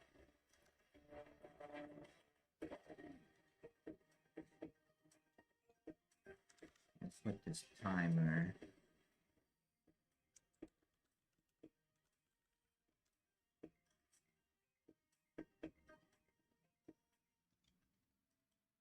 Wow, looks like your hiring's making a lot of people happy. ZipRecruiter's new tool, Zip Intro, is a game changer. It saved me so many steps in the hiring time, and it handles everything from finding great candidates to setting up interviews. So, no more back and forth. Right. I can just choose from this list and meet with them as soon as tomorrow. Oh, wow. Another dignified portrait of me. Zip Intro. Post jobs today. Talk to qualified candidates tomorrow. Try it free. Only at ZipRecruiter.com/CNBC. My hair has gotten so much thicker ever since taking this. I used to have probiotic green juice. I replaced it all with this Arma colostrum. Gotta take it. First thing I noticed was the energy and recovery that it had after workout. I wanted to try it. Try Arma.com. Dear Texas, at HEB, we partner with farmers around the world to bring you Cafe au Lait, made from 100% Arabica beans. And from the world's finest coffee beans, we create blends in over 40 different flavors that Texans love. From whole and ground beans to single-serve cups, iced coffee, and cold brew. No matter how you drink your coffee, every time you take a sip, you'll know it was grown just for you. Cafe au Lait, sourced around the world, brought to Texas with love. HEB. Looking for the coolest kids furniture? Nobody has more than Rooms to Go Kids. With the largest selection of bunk beds, bookcase beds, upholstered beds, day beds, and storage beds, there's more ways to stay organized, more ways to work, and more ways to play. Which means more ways to let your kids be kids. And of course, more ways to help you save big with our unbeatable prices. If you need kids furniture, nothing beats Rooms to Go Kids.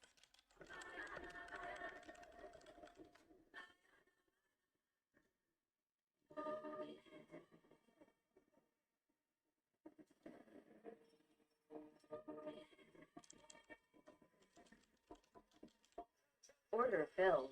Oh, my short came in. It's, yeah, I went up. Order submitted. Yeah, it's short. I'm short now, but it's at 625 earlier. Nuclear player Constellation Energy, initially giving a big boost to nuclear stocks, although some have pared No, their it's gains. still stuck there. Joins us one details. I'm gonna hold my short for a little bit longer. Yeah, Carl. So Meta is getting in on the AI nuclear race, signing a deal to buy all of the power generated from Constellation's nuclear reactor at the Clinton Clean Drop it, Energy ho. Center in Illinois. Yeah. The plant had been in danger of closing, but this 20-year deal gives Constellation the certainty and the money I'm to green, invest in the but plant I'm and not even gonna take possibly profit yet. add There we go. another reactor. Order The filled. nuclear And I'm plant out. is not going to power a Meta data center directly. Instead, it will continue to Yeah. power the regional grid while helping Meta 5 reach its goal of MNQ, 5 100% points. clean electricity. This is just the latest instance of big Order tech teaming up submitted. with nuclear. Driving these Yeah, deals I'll is keep doing AI's this one. insatiable need for power. Alphabet and Amazon are backing small modular reactors, while Microsoft signed an agreement last year to restart 3 Mile Island. Today marks Meta's Yeah, first it's nuclear deal, overbought but it still. likely Three won't be the minutes. last. In December, the company said it's looking for shorted partners again. to add as much as 4 gigawatts of 6:14 to renewable get out. nuclear to the Order And canceled. there we go. Some reports indicated this center might have closed had it not been for the deal. Is that true? Yeah, that's Huh? right. So starting in 2017, it was at risk of closing, and so then Illinois implemented a I don't zero trust. emissions credit that it's been relying on.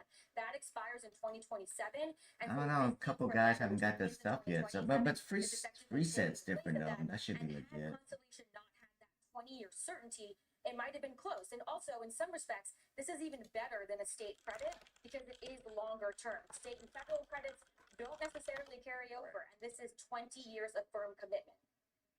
Okay, Pippa, thank you. So look for more deals like this, I guess. I think so. All right. Feels like a regular occurrence. Pippa Stevens. In other AI deal news, CoreWeave announcing a pair of lease agreements with data center company Applied Digital yesterday, which sent shares of Applied Digital, APLD, up nearly 50% by Monday's close. Joining us exclusively is Applied Digital CEO Wes Cummins. Wes, it's good to have you. You know, stock market analysts see this as a narrative-changing event for you. They don't have that many people watching them. What happened? It used to be a lot. Of the hard work that we've been doing over the past 2 years, where we started building Let me see Elmdale, MFU. North Dakota, really purpose There's only 600. building for NVIDIA infrastructure, really around GPUs, and then signing this lease for the first 2 buildings. Cretify or MFU? It's a great event for us, but it's just the start Oh, to this campus and for all of the capacity that we huge. expect to build in the Dakotas region. Let me check When do you expect it MFU to right now. actually start Yeah, having revenue? MFU don't have And what does that look 700. like? That's low. So the first building, which is 100 megawatts of critical IT load, should start adding revenue in Q4 of this year, and then the Guess second everyone's on building PW around, stream. at the end of Q2, calendar Q2 of How many next minutes year. do we have left? If the demand outside CoreWeave, could you do these type of deals with others? Yeah, it's a great question. We've had a lot of interest from, we typically focus on hyperscalers. For these size of campuses that our company is building, it's really designed for just a handful of companies That's in the got world. cheap CoreWeave being one evals. of I don't the really other care. hyperscalers. And we've had significant interest from many of the hyperscalers, almost all actually. Well, let me know. Given the Let me know if you have to type something on Tradify. I'll jump in and type something in. It relates into efficiency of the facilities given the cold weather there. And there's an abundance of renewable energy in the Dakotas, especially in North Dakota, and that's what we're capitalizing on, and that's what we're seeing a lot of interest from, like I said, not just CoreWeave, They but got a lot 400 of likes. hyperscalers. Yeah, all thumbs up. Wes, I noted that some of your earlier efforts might have been more Bitcoin mining heavy, and then you sort of shifted into AI as that picture became more obvious. I wonder, where does it leave sort of the crypto AI balance right now? Yeah, So they're for supposed to us, fix that. Carl, it's a great question. For us, we started by building New large-scale website's coming out. Bitcoin data centers. We never mined Bitcoin ourselves, but we hosted customers for mining Bitcoin. And then we moved on in 2022. We started building designing high-performance computing facilities. They both use immense amounts of compute and large amounts of power, and they both require a lot of cooling.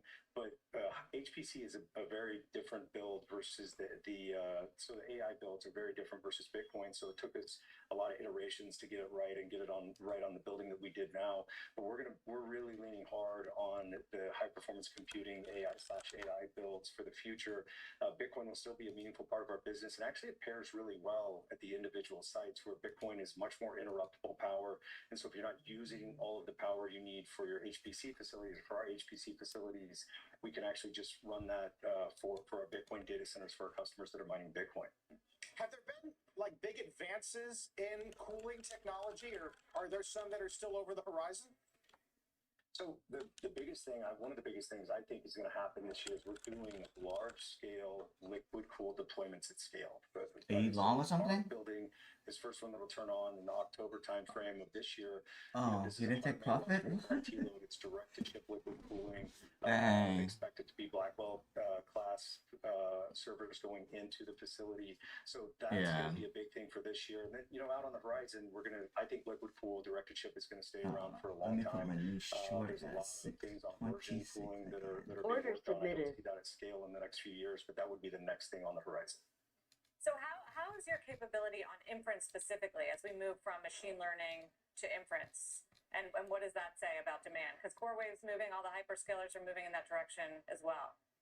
Yeah, so you're going to see inference growing really fast. I think you continue to see training grow, but inference is going to grow much faster. And so I think we're going to drop later today. Data centers move to the middle of the country. So you see Google with a big deployment in Omaha, Microsoft in Des Moines. You've seen a lot of movement away from the coast into the middle of the country because that's where the power is. And our facility has low latency, less than sub 10 millisecond latencyy to some of those regions. And so it can be used dual purpose for training and for most inference applications, not all, not ultra low latency real-time applications, but a large amount. But going back on the inference, I mean, you're seeing just the usage growth massively. If you look just at ChatGPT, you're seeing it go over 1 billion queries a day here in May. That's 2.5 years from launch to 1 billion queries a day. So you're seeing the usage go up, which is inference. They're continuing though to train. GPT-4 came out earlier this year, GPT-5 later this year. So the training is going to continue to grow, get more difficult. So we expect demand there, but inference is rising rapidly. I mean, that billion queries per day, it took Google 11 years to get to 1 billion queries a day from launch, and ChatGPT did it in 2.5 years. So you're just seeing this massive uptake. And just, finally, what's on the stock? I mean, clearly, great day that you had. The stock doubled, but it's like less than 3 times less than what it was in 2021, and it's kind of been hovering. What do you have to do to change the thinking and make it sort of the next AI hot data center play? And what's been the concern? I think signing this lease was a big event for us as far as what it means for our shareholders and our company. So we started building this campus on spec without a customer back in 2023. We thought we had the right design. We thought we had the right idea of kind of meeting the future where, for the future demand, what would be needed. And so now that's proven out with this lease signature. Later what on. we need to do is execute, turn on these facilities. We put out Let's see, 3 minutes overbought, 15 minutes near the top, so a little bit more. Net operating income for our company, or NOI, once they're fully online. So basically about this time next year. And then really it's executing. This is, just the start for our company. We have over 2 gigawatts of power in the region. And so this is 450 megawatts. This is, a little over 10% of the power that we have in the region. And we're just going to continue to execute and build these buildings and, hopefully sign new customers. And I think that's how we create value for our shareholders. Are you in talks with it? You mentioned hyperscalers, Amazon or anybody else? I think the market would have been even happier to see that. Yeah, look, CoreWeave's, is a fantastic company. We're really excited to work with them. We think they're really ahead of a lot of people on where the cloud business is going, this high power density GPU. They have a purpose-built cloud, so we're really excited to work with them. But we talk to all of the hyperscalers that you could think of off the top of your head, and we continue to talk with them about the capacity that we expect to bring on next year and in 27, 28, and all the way through 2030. All right, well, keep us posted on those discussions, I guess, Wes. Thank you very much for joining us on this deal. Thanks for having me. Thanks. Wes Cummins, Applied Digital CEO. Still ahead this morning, the man in charge of corporate credit over at Goldman, advising America's biggest companies on their multi-billion-dollar financings. Johnny Fine is going to join us right here at Post 9. Plus some strong results from the high end and the low end. We'll break down some new numbers boosting both Dollar General and Signet after this. Okay, let me get on my buy reset thing on Tradify. CrowdStrike Charlotte AI is delivering the future of cybersecurity. Oh, it's first come, first served? What's next? Built on the intelligence of every breach we stop and refined by human expertise, Shoot, let me go to Charlotte that AI stream. gets smarter so your business stays safer, so you can build for tomorrow with confidence and efficiency and protect what matters most. That's why the businesses you trust CrowdStrike. CrowdStrike. We stop breaches. Do you want to know where to invest $1,000 right now? Well, forget about AI, quantum computing, electric vehicles, cryptocurrencies, or robotics. A little-known technology is projected to become roughly 10 times bigger than all of these technologies combined. The World Economic Forum says that it's arguably the most exciting human discovery since fire. And billionaire entrepreneur Vinod Khosla says you can make 1,000 times your money by investing in this phenomenon. But if you want to claim a stake in this revolution, take your money. Fast. We're about to cross. Oh, Nvidia went long on my bot. So you want to know how to get started with this technology? Go to the website on the screen, and I'll show you how. Hi, my name is Whitney Tilson. I'm a former hedge fund manager. I've been featured in virtually every single major financial publication and TV show. How did I accomplish all this? I'll tell you this. I don't come from money. In fact, my parents were teachers who met in the Peace Corps. The secret to my success is that I have a knack for finding explosive investments in massively disruptive technologies. I bought Amazon in 1999. I bought Apple in 2000. And I bought Netflix in 2012. Investments like that helped me grow my hedge fund from $1 million to $200 million and nearly triple my clients' money. The technology that just landed on my radar might be the most disruptive and lucrative one I've ever seen. One market insider predicted that it could be even more important than the Industrial Revolution. And I want to give you, free of charge, the name We of gotta take profit, man. company at the center of this disruption. Yeah, it's You don't have to trash. give me your email address, your credit card, or anything like that. Just go to the website on the screen now.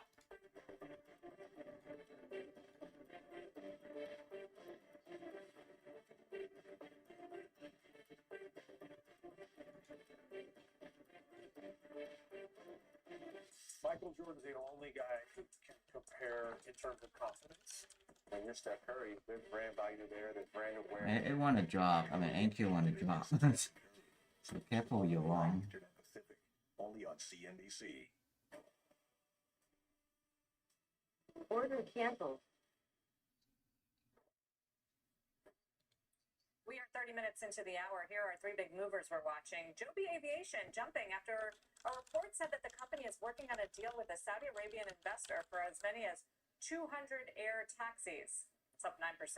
Dollar General pacing for its best day ever now, after topping Wall Street estimates for the first quarter, also raising its annual sales outlook, though the company did say tariff uncertainty remains a wild card. And then Signet Jewelers also 15 getting minutes a nice left. lift today after a beat and raise quarter. The company's new CEO telling me its three largest brands, Kay, Vales, Jared Jewelers, all saw comp sales improvement over the Oh, fourth for quarter. that Bonox Also saying the team giveaway. has taken action since April to minimize the cost impact of tariffs, adding, quote, "We believe we can navigate tariffs as they stand today within our full year guidance," offering some reassurance there. If we can keep guidance as a retailer with the tariffs as they stand, stock up 12.5%. Let's get a news update as well with our Silvana now. Hi, Silvana. Hey, Carl, good morning. A delegation of senior Ukrainian officials is in the nation's capital today following yesterday's direct peace talks with Russia in Istanbul. An aide to President Volodymyr Zelensky says the team will speak with Democrats, Republicans, and President Trump's team to discuss defense support and strengthening sanctions against Russia. Closing arguments are expected to begin soon in Harvey Weinstein's second sex crimes trial. A jury found the disgraced movie producer guilty of rape 5 years ago, but New York's top court overturned the conviction on an appeal, citing issues with the court proceedings. In the current That's a trial, drop. Weinstein faces allegations he attacked 3 women in Michael- Manhattan between 2006 and Michael got down to 560 Alaska again. Airlines announced today it will make its debut in Europe next year with nonstop service from Seattle to Rome. The carrier's new route comes after it acquired Hawaiian Airlines and its fleet of long-haul jets last year. The 4 times a week service will begin next May and will go on sale in the coming fall, Sarah. Okay, Solana, thank you. Coming up, Jamie Dimon warning about a looming dislocation in the bond market. We're going to discuss with Goldman Sachs' credit expert Johnny Fine next. Plus, Tesla competitor and Chinese automaker NIO, the latest EV name to disappoint the street. A read on some new numbers there, what it means for Tesla shareholders when we come back.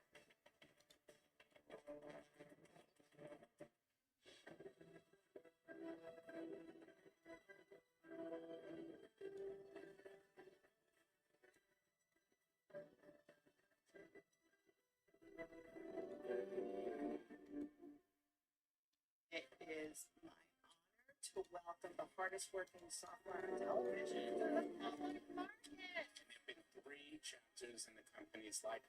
This one is the one I'm most excited about. When I started Walton Goggins Goggle Glasses, I didn't know how to turn all this fancy prettiness into a classy looking logo. But GoDaddy Aero does, with its magical AI powers. It not only creates it, it slaps that sweet thing everywhere. Down, up, right, left, inside, out. Sometimes it's hard to make sense from nonsense. Go beyond the headlines. Sorry, dude. Trusted global You still holding it? know which way is up.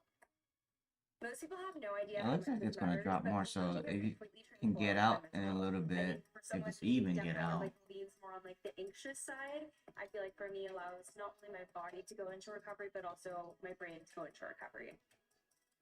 For plant-based, healthy blood pressure support, there's one brand that stands above the rest. It's Superbeats by Human, the #1 doctor, pharmacist, and cardiologist recommended beet brand for heart health support. Find out how to get a free month with your first order at livehuman.com.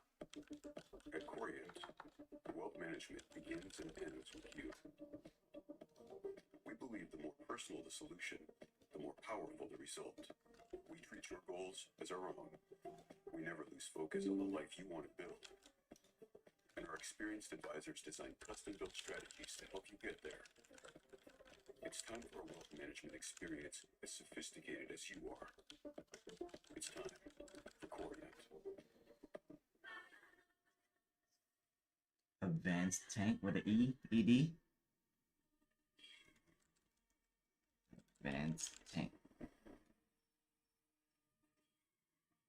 It worked! Thank you! Let me type it up real quick, people. Yeah.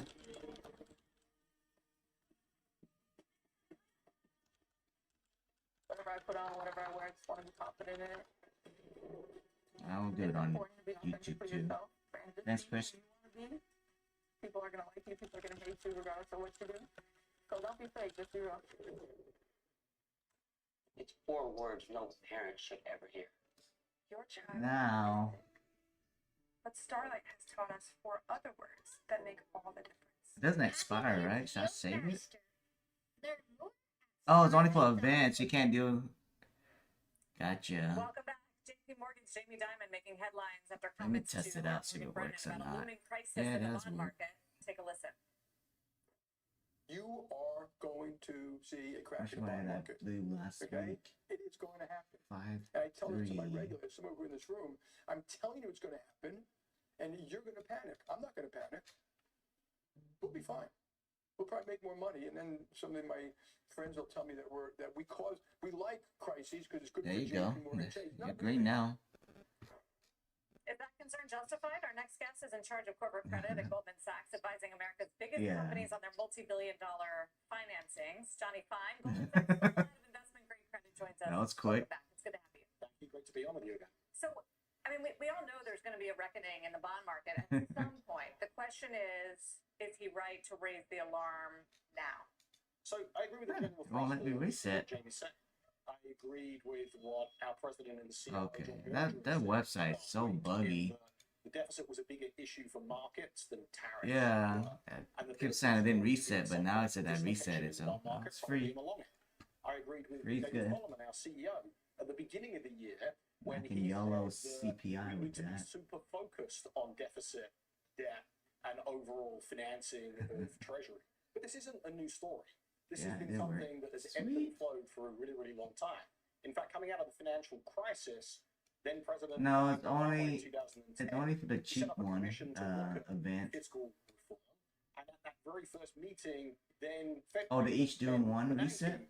talked about how we would need to have meaningful fiscal policy reform at the government level if we were to have any hope of lessening our deficit. It's the Simpson Bowles, right? Correct. Yeah. So for 15 years, we've been talking about it. It's been ebbing and flowing. Oh damn, it's still pumping. It's Wow. certainly flowing more readily in terms of it being very topical for the markets and it creating certainly term premium in bond markets overall.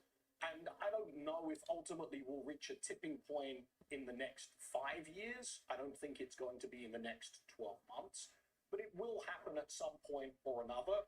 We should be focused on it because even when you look at term premiums today reflecting this, there's 75 basis points of incremental yield embedded in 10-year yields. That gets passed on in the form of mortgage rates being 75 basis points higher than they otherwise would be. It gets passed on in corporate issuance rates being 75 basis points higher than they otherwise would be. It's a real tax on the economy. So we're starting to feel it. You're saying we're just not at a crisis moment. We're starting to feel it. I don't think we're in a crisis moment as it stands right now. Really, the fiscal balances as they stand today is a continuation of what we've had over the last several years. It's not got any better. It's not really got any worse either. It's going along the same path. I mean, it's only a problem though, Johnny, right? In any sign of foreigners, for instance, or any buyer strike. No, I don't think so. If you look at the foreign holdings of US Treasuries as they stand today, they get reported weekly, kind of unchanged over the course of the last kind of couple of months or so. And so even with the theme of the waning of American exceptionalism, we've seen how that's played out. It's a weaker dollar, it's higher treasury yields, it's higher gold and cryptocurrency prices overall. I don't think there's liquidation of dollar assets. I think marginal dollars, as they get recycled into financial assets, I think they're looking for other homes. And that's creating, I think, a bigger uplift to international equities. And it's actually led to a pretty interesting broadening of international capital markets activity outside the US as well. And you think that trend continues? I do. If you kind of think about, in the world that I'm trafficking day in and day out in global financing markets, the two biggest markets are the dollar markets and the euro markets. Traditionally, the split between financing volumes is around 70% in dollars and 30% in euros. Since April 1, where we really, I think, marked the end of the American exceptionalism trend, that's been more like 60-40. We just finished the busiest ever non-financial corporate issuance month in euros. We're seeing a lot of US issuers finance in the euro markets. There's real demand dynamics, I think, driving European fixed income markets as capital allocations flow into non-dollar opportunities. And also with a 200 basis point or so yield differential between 10-year dollar rates and 10-year euro rates, companies in the US are very much incentivized to try and finance their international operations at a lower yield. Do you think Lagarde then is wise to sort of take this moment and try to light a fire among the EU and with some pretty aspirational goals, if in fact they think the euro can be competitive as a global reserve currency, right? Yeah, so I don't think we're going to see the loss of status of the dollar as the world's reserve currency. We might. I really don't think that's likely to be the case. But the euro is now a more competitive economic bloc. There's a more competitive economy that will go through similar fiscal impulses to the positive with the defense spending, and we'll go through similar deregulation as well. I think it's a more attractive place for people to think about putting them. That's a far cry from Davos even. That was about 5 months ago. Yep, right. Things are changing. TPT. All right, well, Johnny, thank you for coming on, giving us all the color. I have a lot of issues with vendors, support, and everything. Still ahead this morning, the growing arms race in autonomous driving as Tesla and Google's Waymo jockey to be the first to hit the mainstream adoption status. Who is taking the lead, and what does it mean for both shares in a moment? Also, watch shares of Hims and Hers today, adding to some gains on the year after this new acquisition of a European platform. Details on that in just a moment.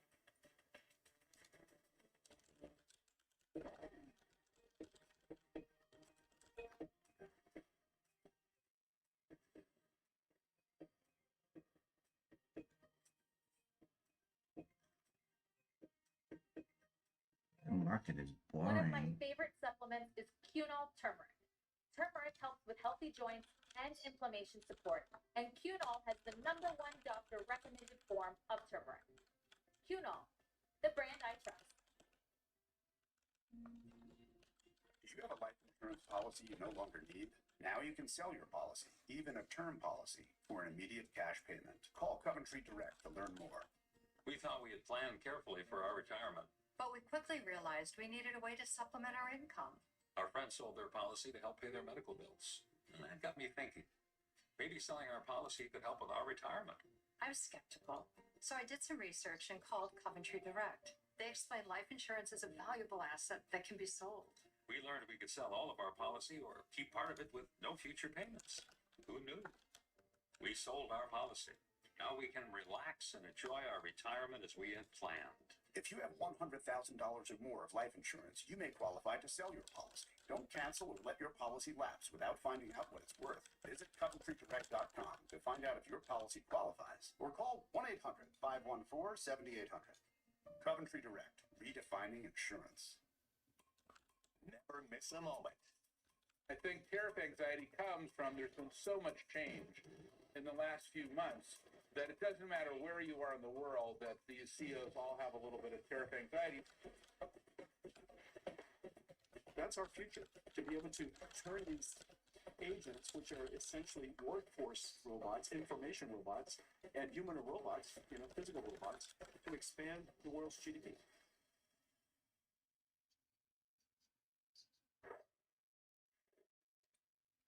headlines around the auto sector today. Ford reporting a 16% increase in May sales driven by pickups and crossover SUVs, though sales of all electric vehicles fell.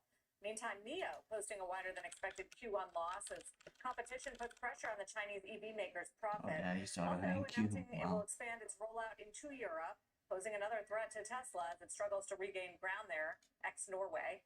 And then Truett's calling Waymo a hidden gem for Alphabet as the street finds value in self-driving. This as Tesla looks to launch robotaxi next week. So now it's kind of a race with both of them. We'll see if Waymo has that first Tinted is mover advantage. short. Let's talk more about the automakers with DVX Order Ventures filled. co-founder and Yeah, partner it's kinda Kareem short. Mustafa. Order Kareem submitted. oversaw the worldwide services and customer experience segment at Tesla and Order brand operations canceled. There we go. at Lyft. Kareem, thanks for being with us. Good to see you.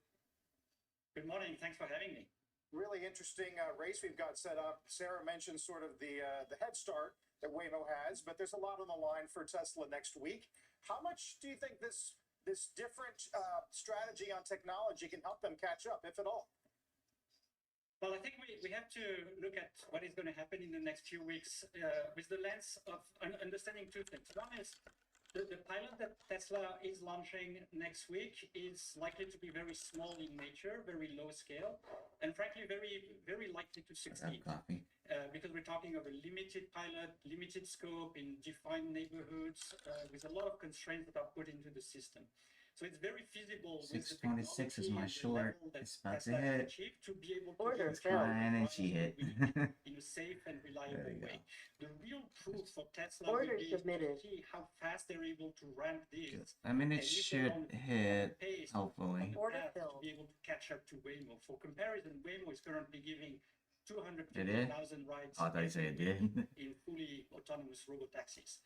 The question is, it's not whether Tesla will be able to launch next week with a limited size pilot, but whether Oh they'll shit, be able let to me pick catch the up and winner. put themselves on a trajectory where they can catch 35 up to the hundreds of seconds. thousands of rides per week that Waymo is currently doing. Right. So what's more important, sort of being aggressive and narrowing the spread, or doing no harm, as you seem to suggest? Good work, man. I think the most important, and Elon alluded for Tesla, Elon I alluded pick to the it winner? a few weeks ago, is to bring the service in a safe and reliable way. Because at the second you lose the trust of the consumers and the regulators, you put the whole program at risk. So safety and Oh, there you go. reliability are Pick going to be winner. key, even if it means going slower, which means. Are you more kidding me? Wow. Jay-Z won. Piece of shit. Even in certain markets like Wow. Yeah, I must say this has been very impressive for me. I've been I used to be in the Silicon Valley in California and San Francisco. Yeah, I didn't cheat on that one. 7 or 8 years at the beginning of the Waymo. Let me get you the code. And seeing how quickly they've been able to solve self-driving at scale and now bring it up into a service that is reliable, that is safe, that customers enjoy, it's really impressive. And I think they have another advantage compared to Tesla, and that's the partnership they've entered with Uber in the new markets like I'm still on my Austin short, and so let's see. that gives them, we see that this gives them an ability to accelerate the adoption. And it's a very powerful partnership with Uber bringing the operational excellence at scale, the knowledge and the expertise for how to run this type of operations and their decade of experience with the technology and the self-driving technology that Waymo is bringing. So very impressed and very confident about Waymo's ability to continue on that path. So beyond the robotaxi event at Catalyst on Tesla, we're keeping track of these European auto sales, which just continue damn, to it's fall still double going. digits. And the NIO announcement that I just said that they're going to be expanding further into Europe. How big of a threat is that? I think this continues, it confirms what we've seen for a few years, where Tesla is no longer leading the way in terms of EVs. A lot of people are Yeah, I'm so catching up. sure. It's, New players. I believe in entrants this. I'm not gonna producing, panic. creating really great products that customers love. And also, frankly, the traditional automakers My are short also is catching up with 626. very good products and very good infrastructure. Because you always have Yeah, to he took remember profit already, I think. to succeed with the need to enjoy driving an EV every day. And I feel automakers like NIO and others in China, but also traditional automakers, have definitely caught up. and that confirms the big threat that is on Tesla, on their leadership, that they're losing in many markets. I mean, you were part of that leadership for a few years until 2018. What can you tell us about that experience? First of all, why'd you leave? And what can you tell us about the culture there now that they're, playing from a place where European sales are falling and they have competition on robo-taxi, and how Elon's going to approach all that stuff? Yeah, I think that at the time it was a different time. We still had to prove that EVs were going to be a thing, that the EVs were going to be successful.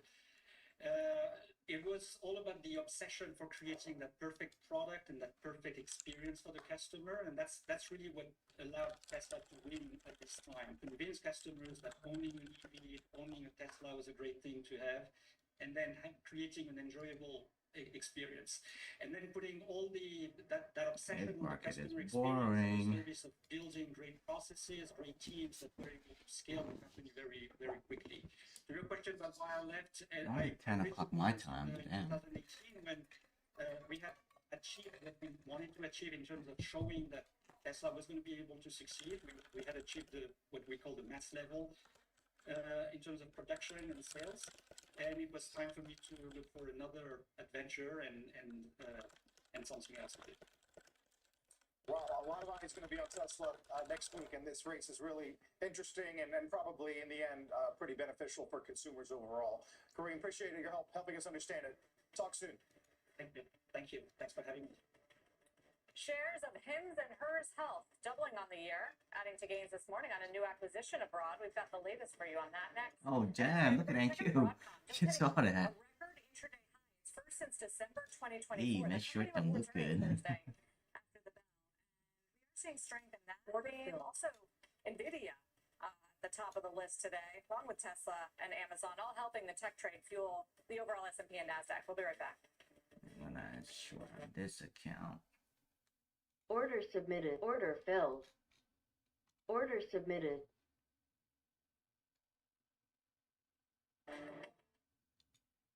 Real-time exchange sector sort is sponsored by Sector Spider ETFs.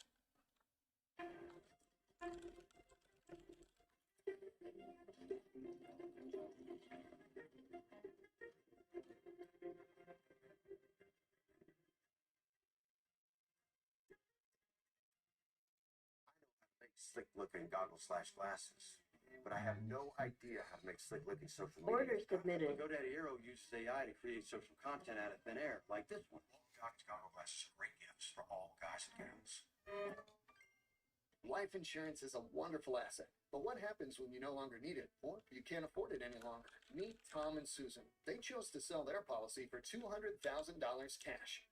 Now they're sailing through retirement. If you own a life insurance policy of $100,000 or more, you may be able to sell it for cash. Get an instant estimate at ovidlife.com or scan the QR code on your screen. Or call 1-800-502-0100. That's 1-800-502-0100. Because of the icon. At Corient, wealth management begins and ends with you. We believe the more personal the solution, the more powerful the result. We treat your goals as our own. We never lose focus on the life you want to build. Order filled. And our experienced advisors design custom-built strategies Order to help submitted. you get there. No, drop it down. It's time for a wealth management experience as sophisticated as you are. It's time for Corient. Order canceled. There we go. Under 50 list revealed. Meet the innovative company shattering boundaries, picking up industries, and changing the game. Order submitted. Special coverage begins June 10th in Squawk Box and streaming on CNBC Plus. There's a reason Chevy's called the heartbeat of America. Because we proudly roll trucks off the line in cities like Arlington. Order For the filled. people who keep Texas moving. For them, only America's most dependable trucks will do. Order submitted. In every Chevy truck. That's not really any good news. Get $4,250 total customer cash on this Chevy Silverado. Chevy drives Texas. Together, let's drive.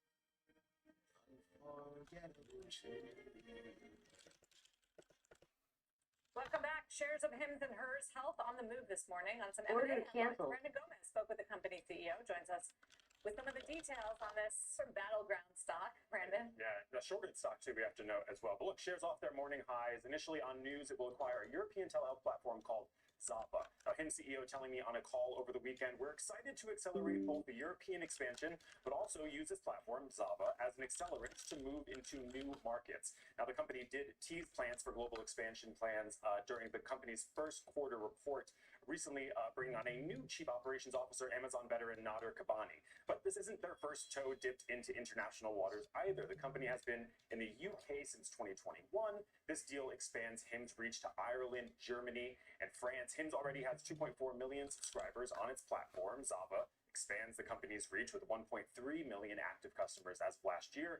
Now, I did ask the CEOs if they expect any regulatory hurdles given the fact that this is the EU. Hims said this is a pretty straightforward deal. That said, we know the EU tends to have a more scrupulous review process, so possible headwind there. But when you look at compounding in the EU, similar allowances for what's allowed here in terms of personalized medications. Think about the market for those compounded GLP-1 drugs we talk about. Hims CEO also mentioned the pricing of pharmaceuticals being much more consumer advantageous in broader Europe relative to the US, but there's been a growing demand for telehealth with the strained public healthcare system there struggling to meet demand.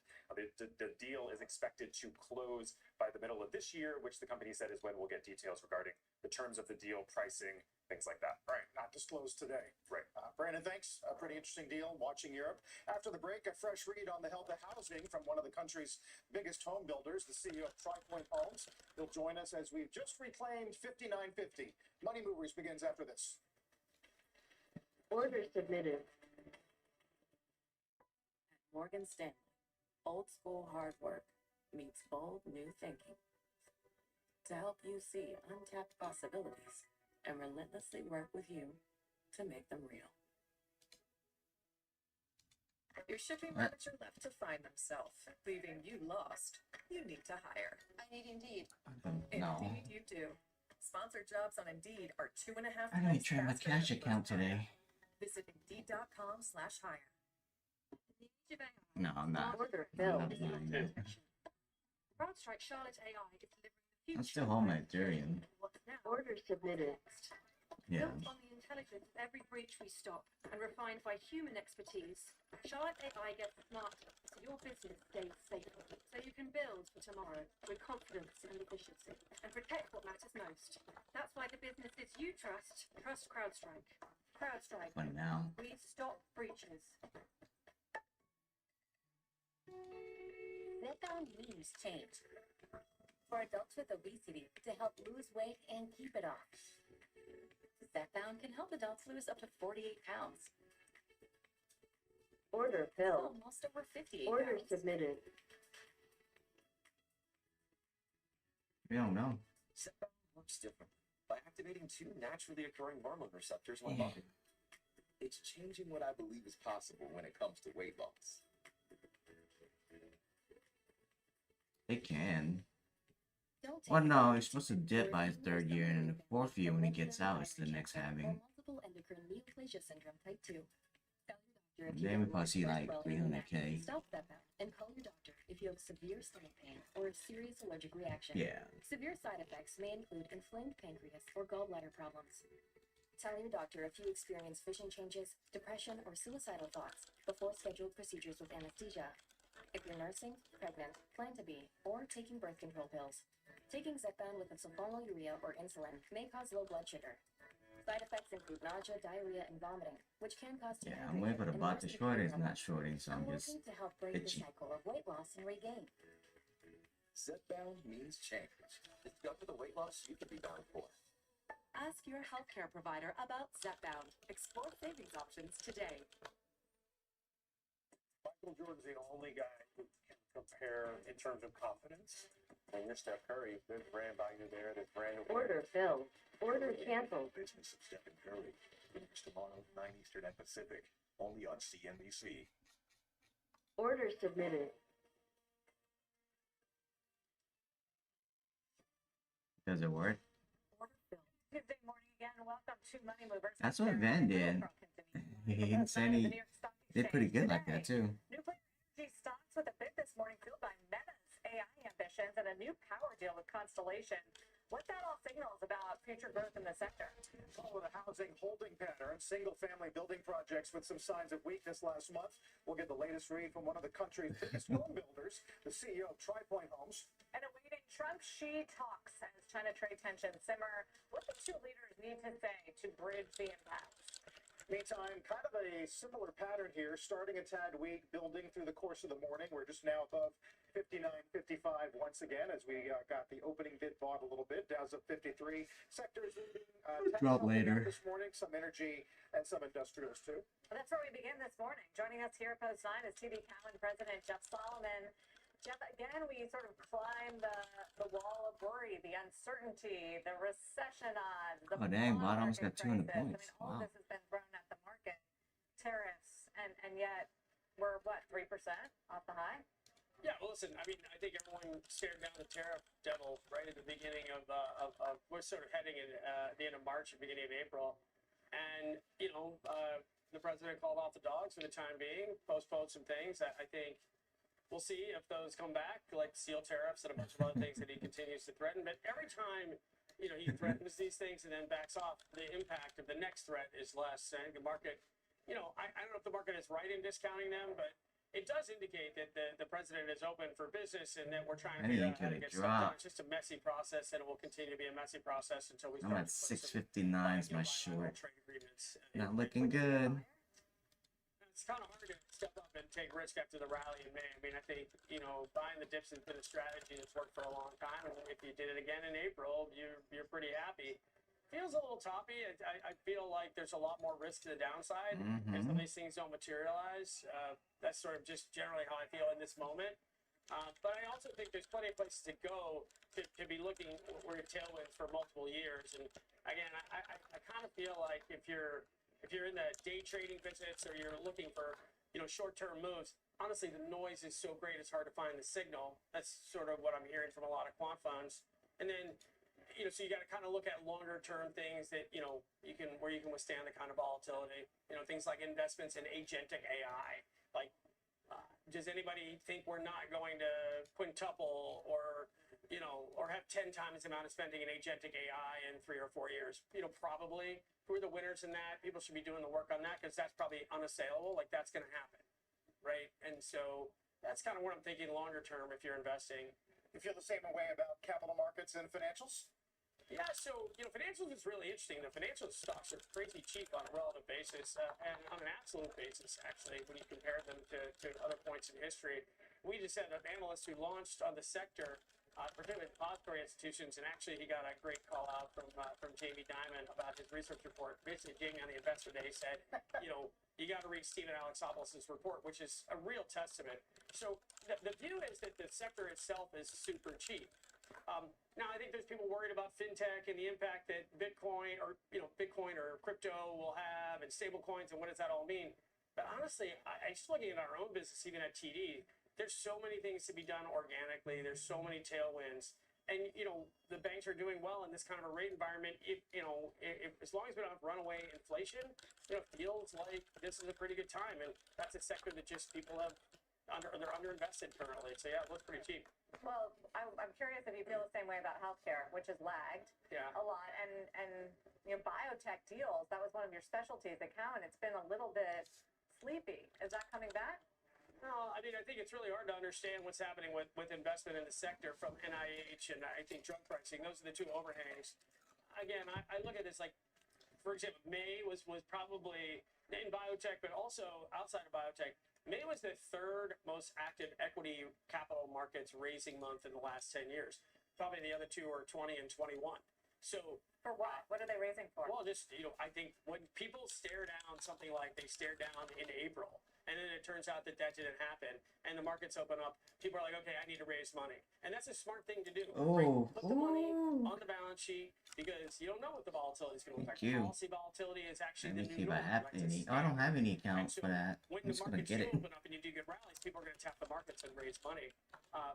if you look at the amount of money that's been raised, even from companies like GameStop or companies like Man, the website's so slow. these are companies that have raised billions and billions of dollars that will give them the firepower to kind not of continue loading to up for develop and me. invest in their core businesses. Yeah, it's sort of Already? We learned that right in COVID. I must had it. People freaked out. Yeah. And then by like May of 2020, everyone's like, how do I raise money? And we were all sitting at home. Literally, we raised more money for companies, between 2020 and 2021 than we raised probably in the prior 10 years combined. Because everybody was like, oh my God, that the markets aren't always open and we could have something like this happen again. And you could argue maybe we raised too much money. And You can buy reset, you don't have an account. That sucks. And even in the digestion phase of 23 and 24, people still recognize when this policy volatility rears its ugly I think head. that's it then. I think they're done with the Freak giveaways. out that you're not going to have the capital to develop your business right. So if you're nervous enough to shore up the balance sheet, right, or just store away some acorns, doesn't that also suppress your risk tolerance when it comes to CapEx or hiring or anything else? Again, people who are generally managing their business on a day in and day out basis are looking at what they can be doing organically more than maybe where the acquisitions are. And again, there's a lot of policy uncertainty around M&A. I think Andrew Ferguson and the FTC has made it really clear we're not going back to like Bush 2. You trading anything else, Gambit? Bush 1. Right, we're going to be in a situation where he's kind of using the same Lena Khan playbook, but from a different political side. So people are saying, okay, Yes, I'm out. Order filled. I ain't gonna fade a bot no more. We'll see. We'll see. He's focused on big tech because that's where the action's been. But like, he's just big as bad in his mind. He says it. So got Capital One discovered. No. I have one NQ. I was playing NQ. I'm not gonna average down on that. That shit easy long, but it's a 300K though, so the Apex is fine. You need the capital to grow organically. It can wrap turn to it the up. markets to raise the money when they're open, and you figure out how to use that capital to drive. I need organic Top growth, Step to give us some especially sales. And then I would say for more cyclical industries, the debt market has been wide open, and people continue to the private debt market continues to grow. Deals are getting done. We had a really active calendar in May. And again, I think that's off the back of oh my God, we things weren't working in April. Gotta get some. Well, but part of it depends on how open it stays on what the Fed does. And the Fed so far has been in a very patient wait and see. Let's see what the data tells us on inflation. What do you think is going to happen here? Well, I've been higher longer for a long time on this, and I still think that's going to be the case. Like maybe they're going to cut this year. I know. I think I'm more of a Q1 25 person. Really? Yeah. We need to see unemployment stays low. Well, it has. We haven't seen massive layoffs. I think unemployment's pretty good right now, so we're not seeing the economic slowdown in a meaningful way yet. And we need to understand how tariffs are going to price through. And you won't see that impact until the third, maybe fourth quarter, when these start to take, if they start to take hold. And if they do, and you get price movements, well, the Fed is just going to stay higher for longer, and so that's why I'm not seeing a degree of urgency yet. But that could flip around quickly. The earliest I would see is the fourth quarter. I can't see them doing anything earlier. Sounds like Bostic this morning. Yeah, I mean, Bostic was very content to be patient. I think there are signs of weakness. The economy's cooling off, right? Right. So we talked about earlier on. I thought that a lot of the policy volatility was to try to cool the economy down, to try to get rates lower. We talked about that in March actually. For a little until it didn't. We talked about this too. There is some unintended consequences from policy volatility. If policy volatility, fiscal policy volatility, tariff volatility, whatever, volatility in the day in and day out basis with a flurry of executive orders, all these things are meant to unseat people, right? But it also makes the U.S. maybe a little bit less attractive as an investment place. Right now that hasn't happened, but my longer term fear is that, in Canada, for example. Yeah, you work for Canadian Bank. Right, what's Mark Carney doing? He's trying to figure out how to make the economy less dependent on the U.S. He's going to have the whole G7 with him in a week. And I'm like... But that's unrealistic for Canada. I mean... Well, again, even if it's incrementally less dependent on the U.S., if you're sitting in the shoes of the U.S., why does that help us exactly? I'm not sure. I think people do have agency. Other countries do have agency. We may be in the best position we're in to try to force their hands right now. But the big takeaway, if you're a trading partner with the U.S., is you rely less on the U.S. And honestly, that is my big worry long term. We rely tremendously on capital flows coming in. We rely tremendously on being the world's reserve currency because that underpins our entire ability to do our entitlement programs, which are out of control, right? And so Anybody trading or everybody's done? Simply making the rest of the world angry so they stop. Oh, you still long? Dang, nice. That would be problematic long term. And so that's sort of the downside risk longer term. I don't think it happens in the near term, but it could. No, people are talking about it for sure. Jeff, thank you very much. Jeff Solomon, TD Cowen. Interview this morning, Meta, as you might know, signing a 20-year agreement to buy nuclear power from Constellation Energy to fuel growing demand around data centers and AI. Stocks across that space seeing some mixed reactions. Names like Constellation, Vistra, well off their highs. Joining us this morning with his thoughts is William Blair's Group Head of Energy and Power Technologies, Jed Dorsheimer. Jed, welcome back. Order submitted. Hey, Carl, thanks for having me back. I appreciate it. You think this particular deal Order canceled. Is instructive about a larger story going on right now? Order submitted. So I'm at our 45th annual growth conference here in Chicago, and there is an energy or buzz downstairs. So I have the luxury of being around a lot of institutional clients, and I do think that there's, meaning that's larger than just this deal. A lot of people are trying to figure out what's the deal. Is it $100 a megawatt? Is it $110 a megawatt? You can go back to the Constellation deal of restarting with Microsoft, of restarting 3 Mile Island, which was done at 100. So that's probably a pretty good barometer in terms of how people are thinking about this. But here's what I think is really interesting. So if you look in the details of this, what's happening is you have a rate case that's ending. So that's where taxpayers pay for the funding. So that deal is ending with the zero tax credits. And Meta is stepping in to preserve the jobs and actually take this in a PPA purchase agreement, sort of behind the meter. The benefit of that is, or when we I still have a short at 52. plants in Illinois to get out of has the most those. nuclear in the country, so there's I think 5 out of 6 you've got expiring. So you're going to start to see more of these deals, which is going to benefit our coverage in terms of picks and shovels. And also, we're going to see a lot more nuclear being talked about and see tech signing these types of deals to fund AI. All right. You mentioned you sort of gesturing toward the public opinion part of this. I wonder if you get more frequency on these types of deals, if that helps See erode what potential friction 648 elements is. of public opinion that would have resisted.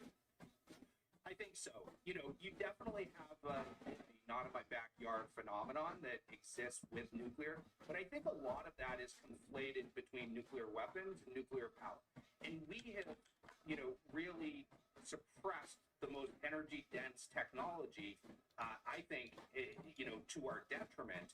And I think this is going to be coming back. You're seeing tech run to this. Now, why are you seeing that? We put out this report last year in August, which shows that the real cost of renewables, when you take into account the variability, is actually far greater than that of nuclear power today. And so I think, and that has to do with the intermittency and the variability associated with that. So I do think that you're going to see that erode. I think the public is going to be more comfortable with this. We have a stock selection right now that we launched on the group in terms of picks and shovels. And, I think investors have been rewarded well for being exposed long to this particular sector. What's the biggest challenge in standing up this power and making it a reality? So timing, you have a mix of, if you look at our company, we cover a company, Oklo, which has been a phenomenon, phenomenally. The problem though is you do have timing that's further out there. Now, these deals, you're seeing initial, seeing the signing, so you kind of reduce that time. Some of that's probably baked into some of the names.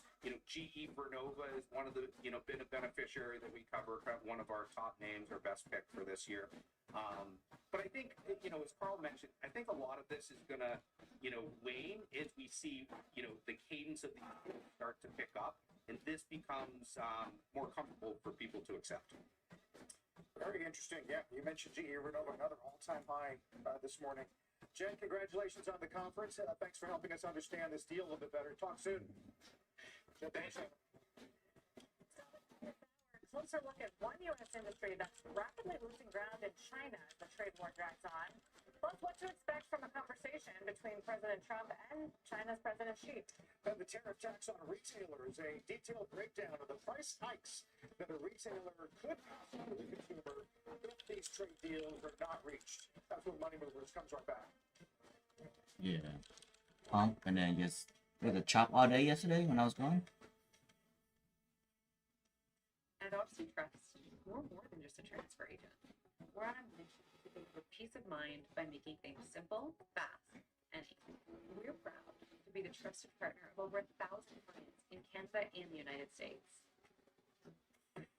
Omaha Steaks Suns Out, Funds Out sale event is here. Right now, get 50% off site-wide. Save on favorites like pork tender filet mignon, juicy chicken breast, sides, desserts, and more. Order now and get 8 of our famous burgers free.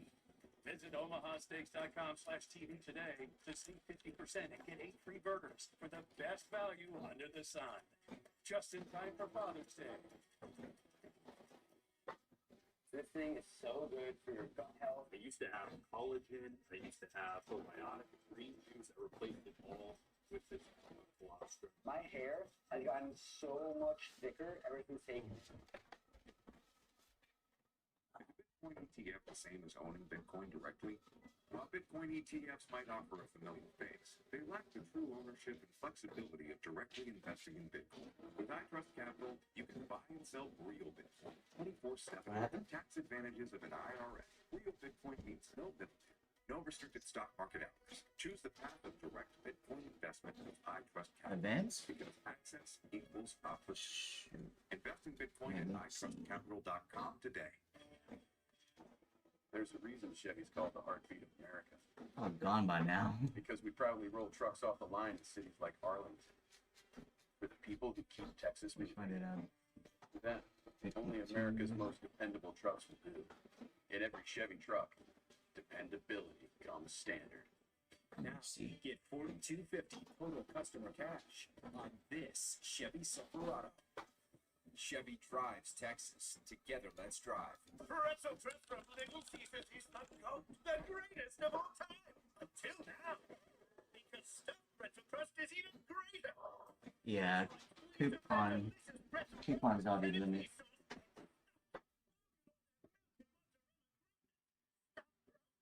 Pretzel crust, 2 fan favorites in one pizza. Oh yeah, stuff that goes. Large stuffed pretzel crust from Little Caesars, just $9.99 for a limited time. Pizza. Whatever I put on, whatever I wear, I just want to be confident in it. It's important to be authentically yourself and just be who you want to be. People are going to like you, people are going to hate you regardless of what you do. So don't be fake, just be real.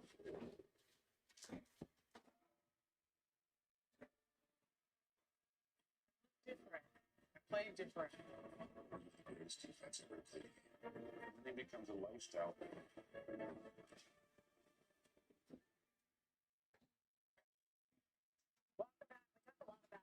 Products here in the U.S. that could see inflationary pressure as a result of tariffs. Turns out it's impacting China as well.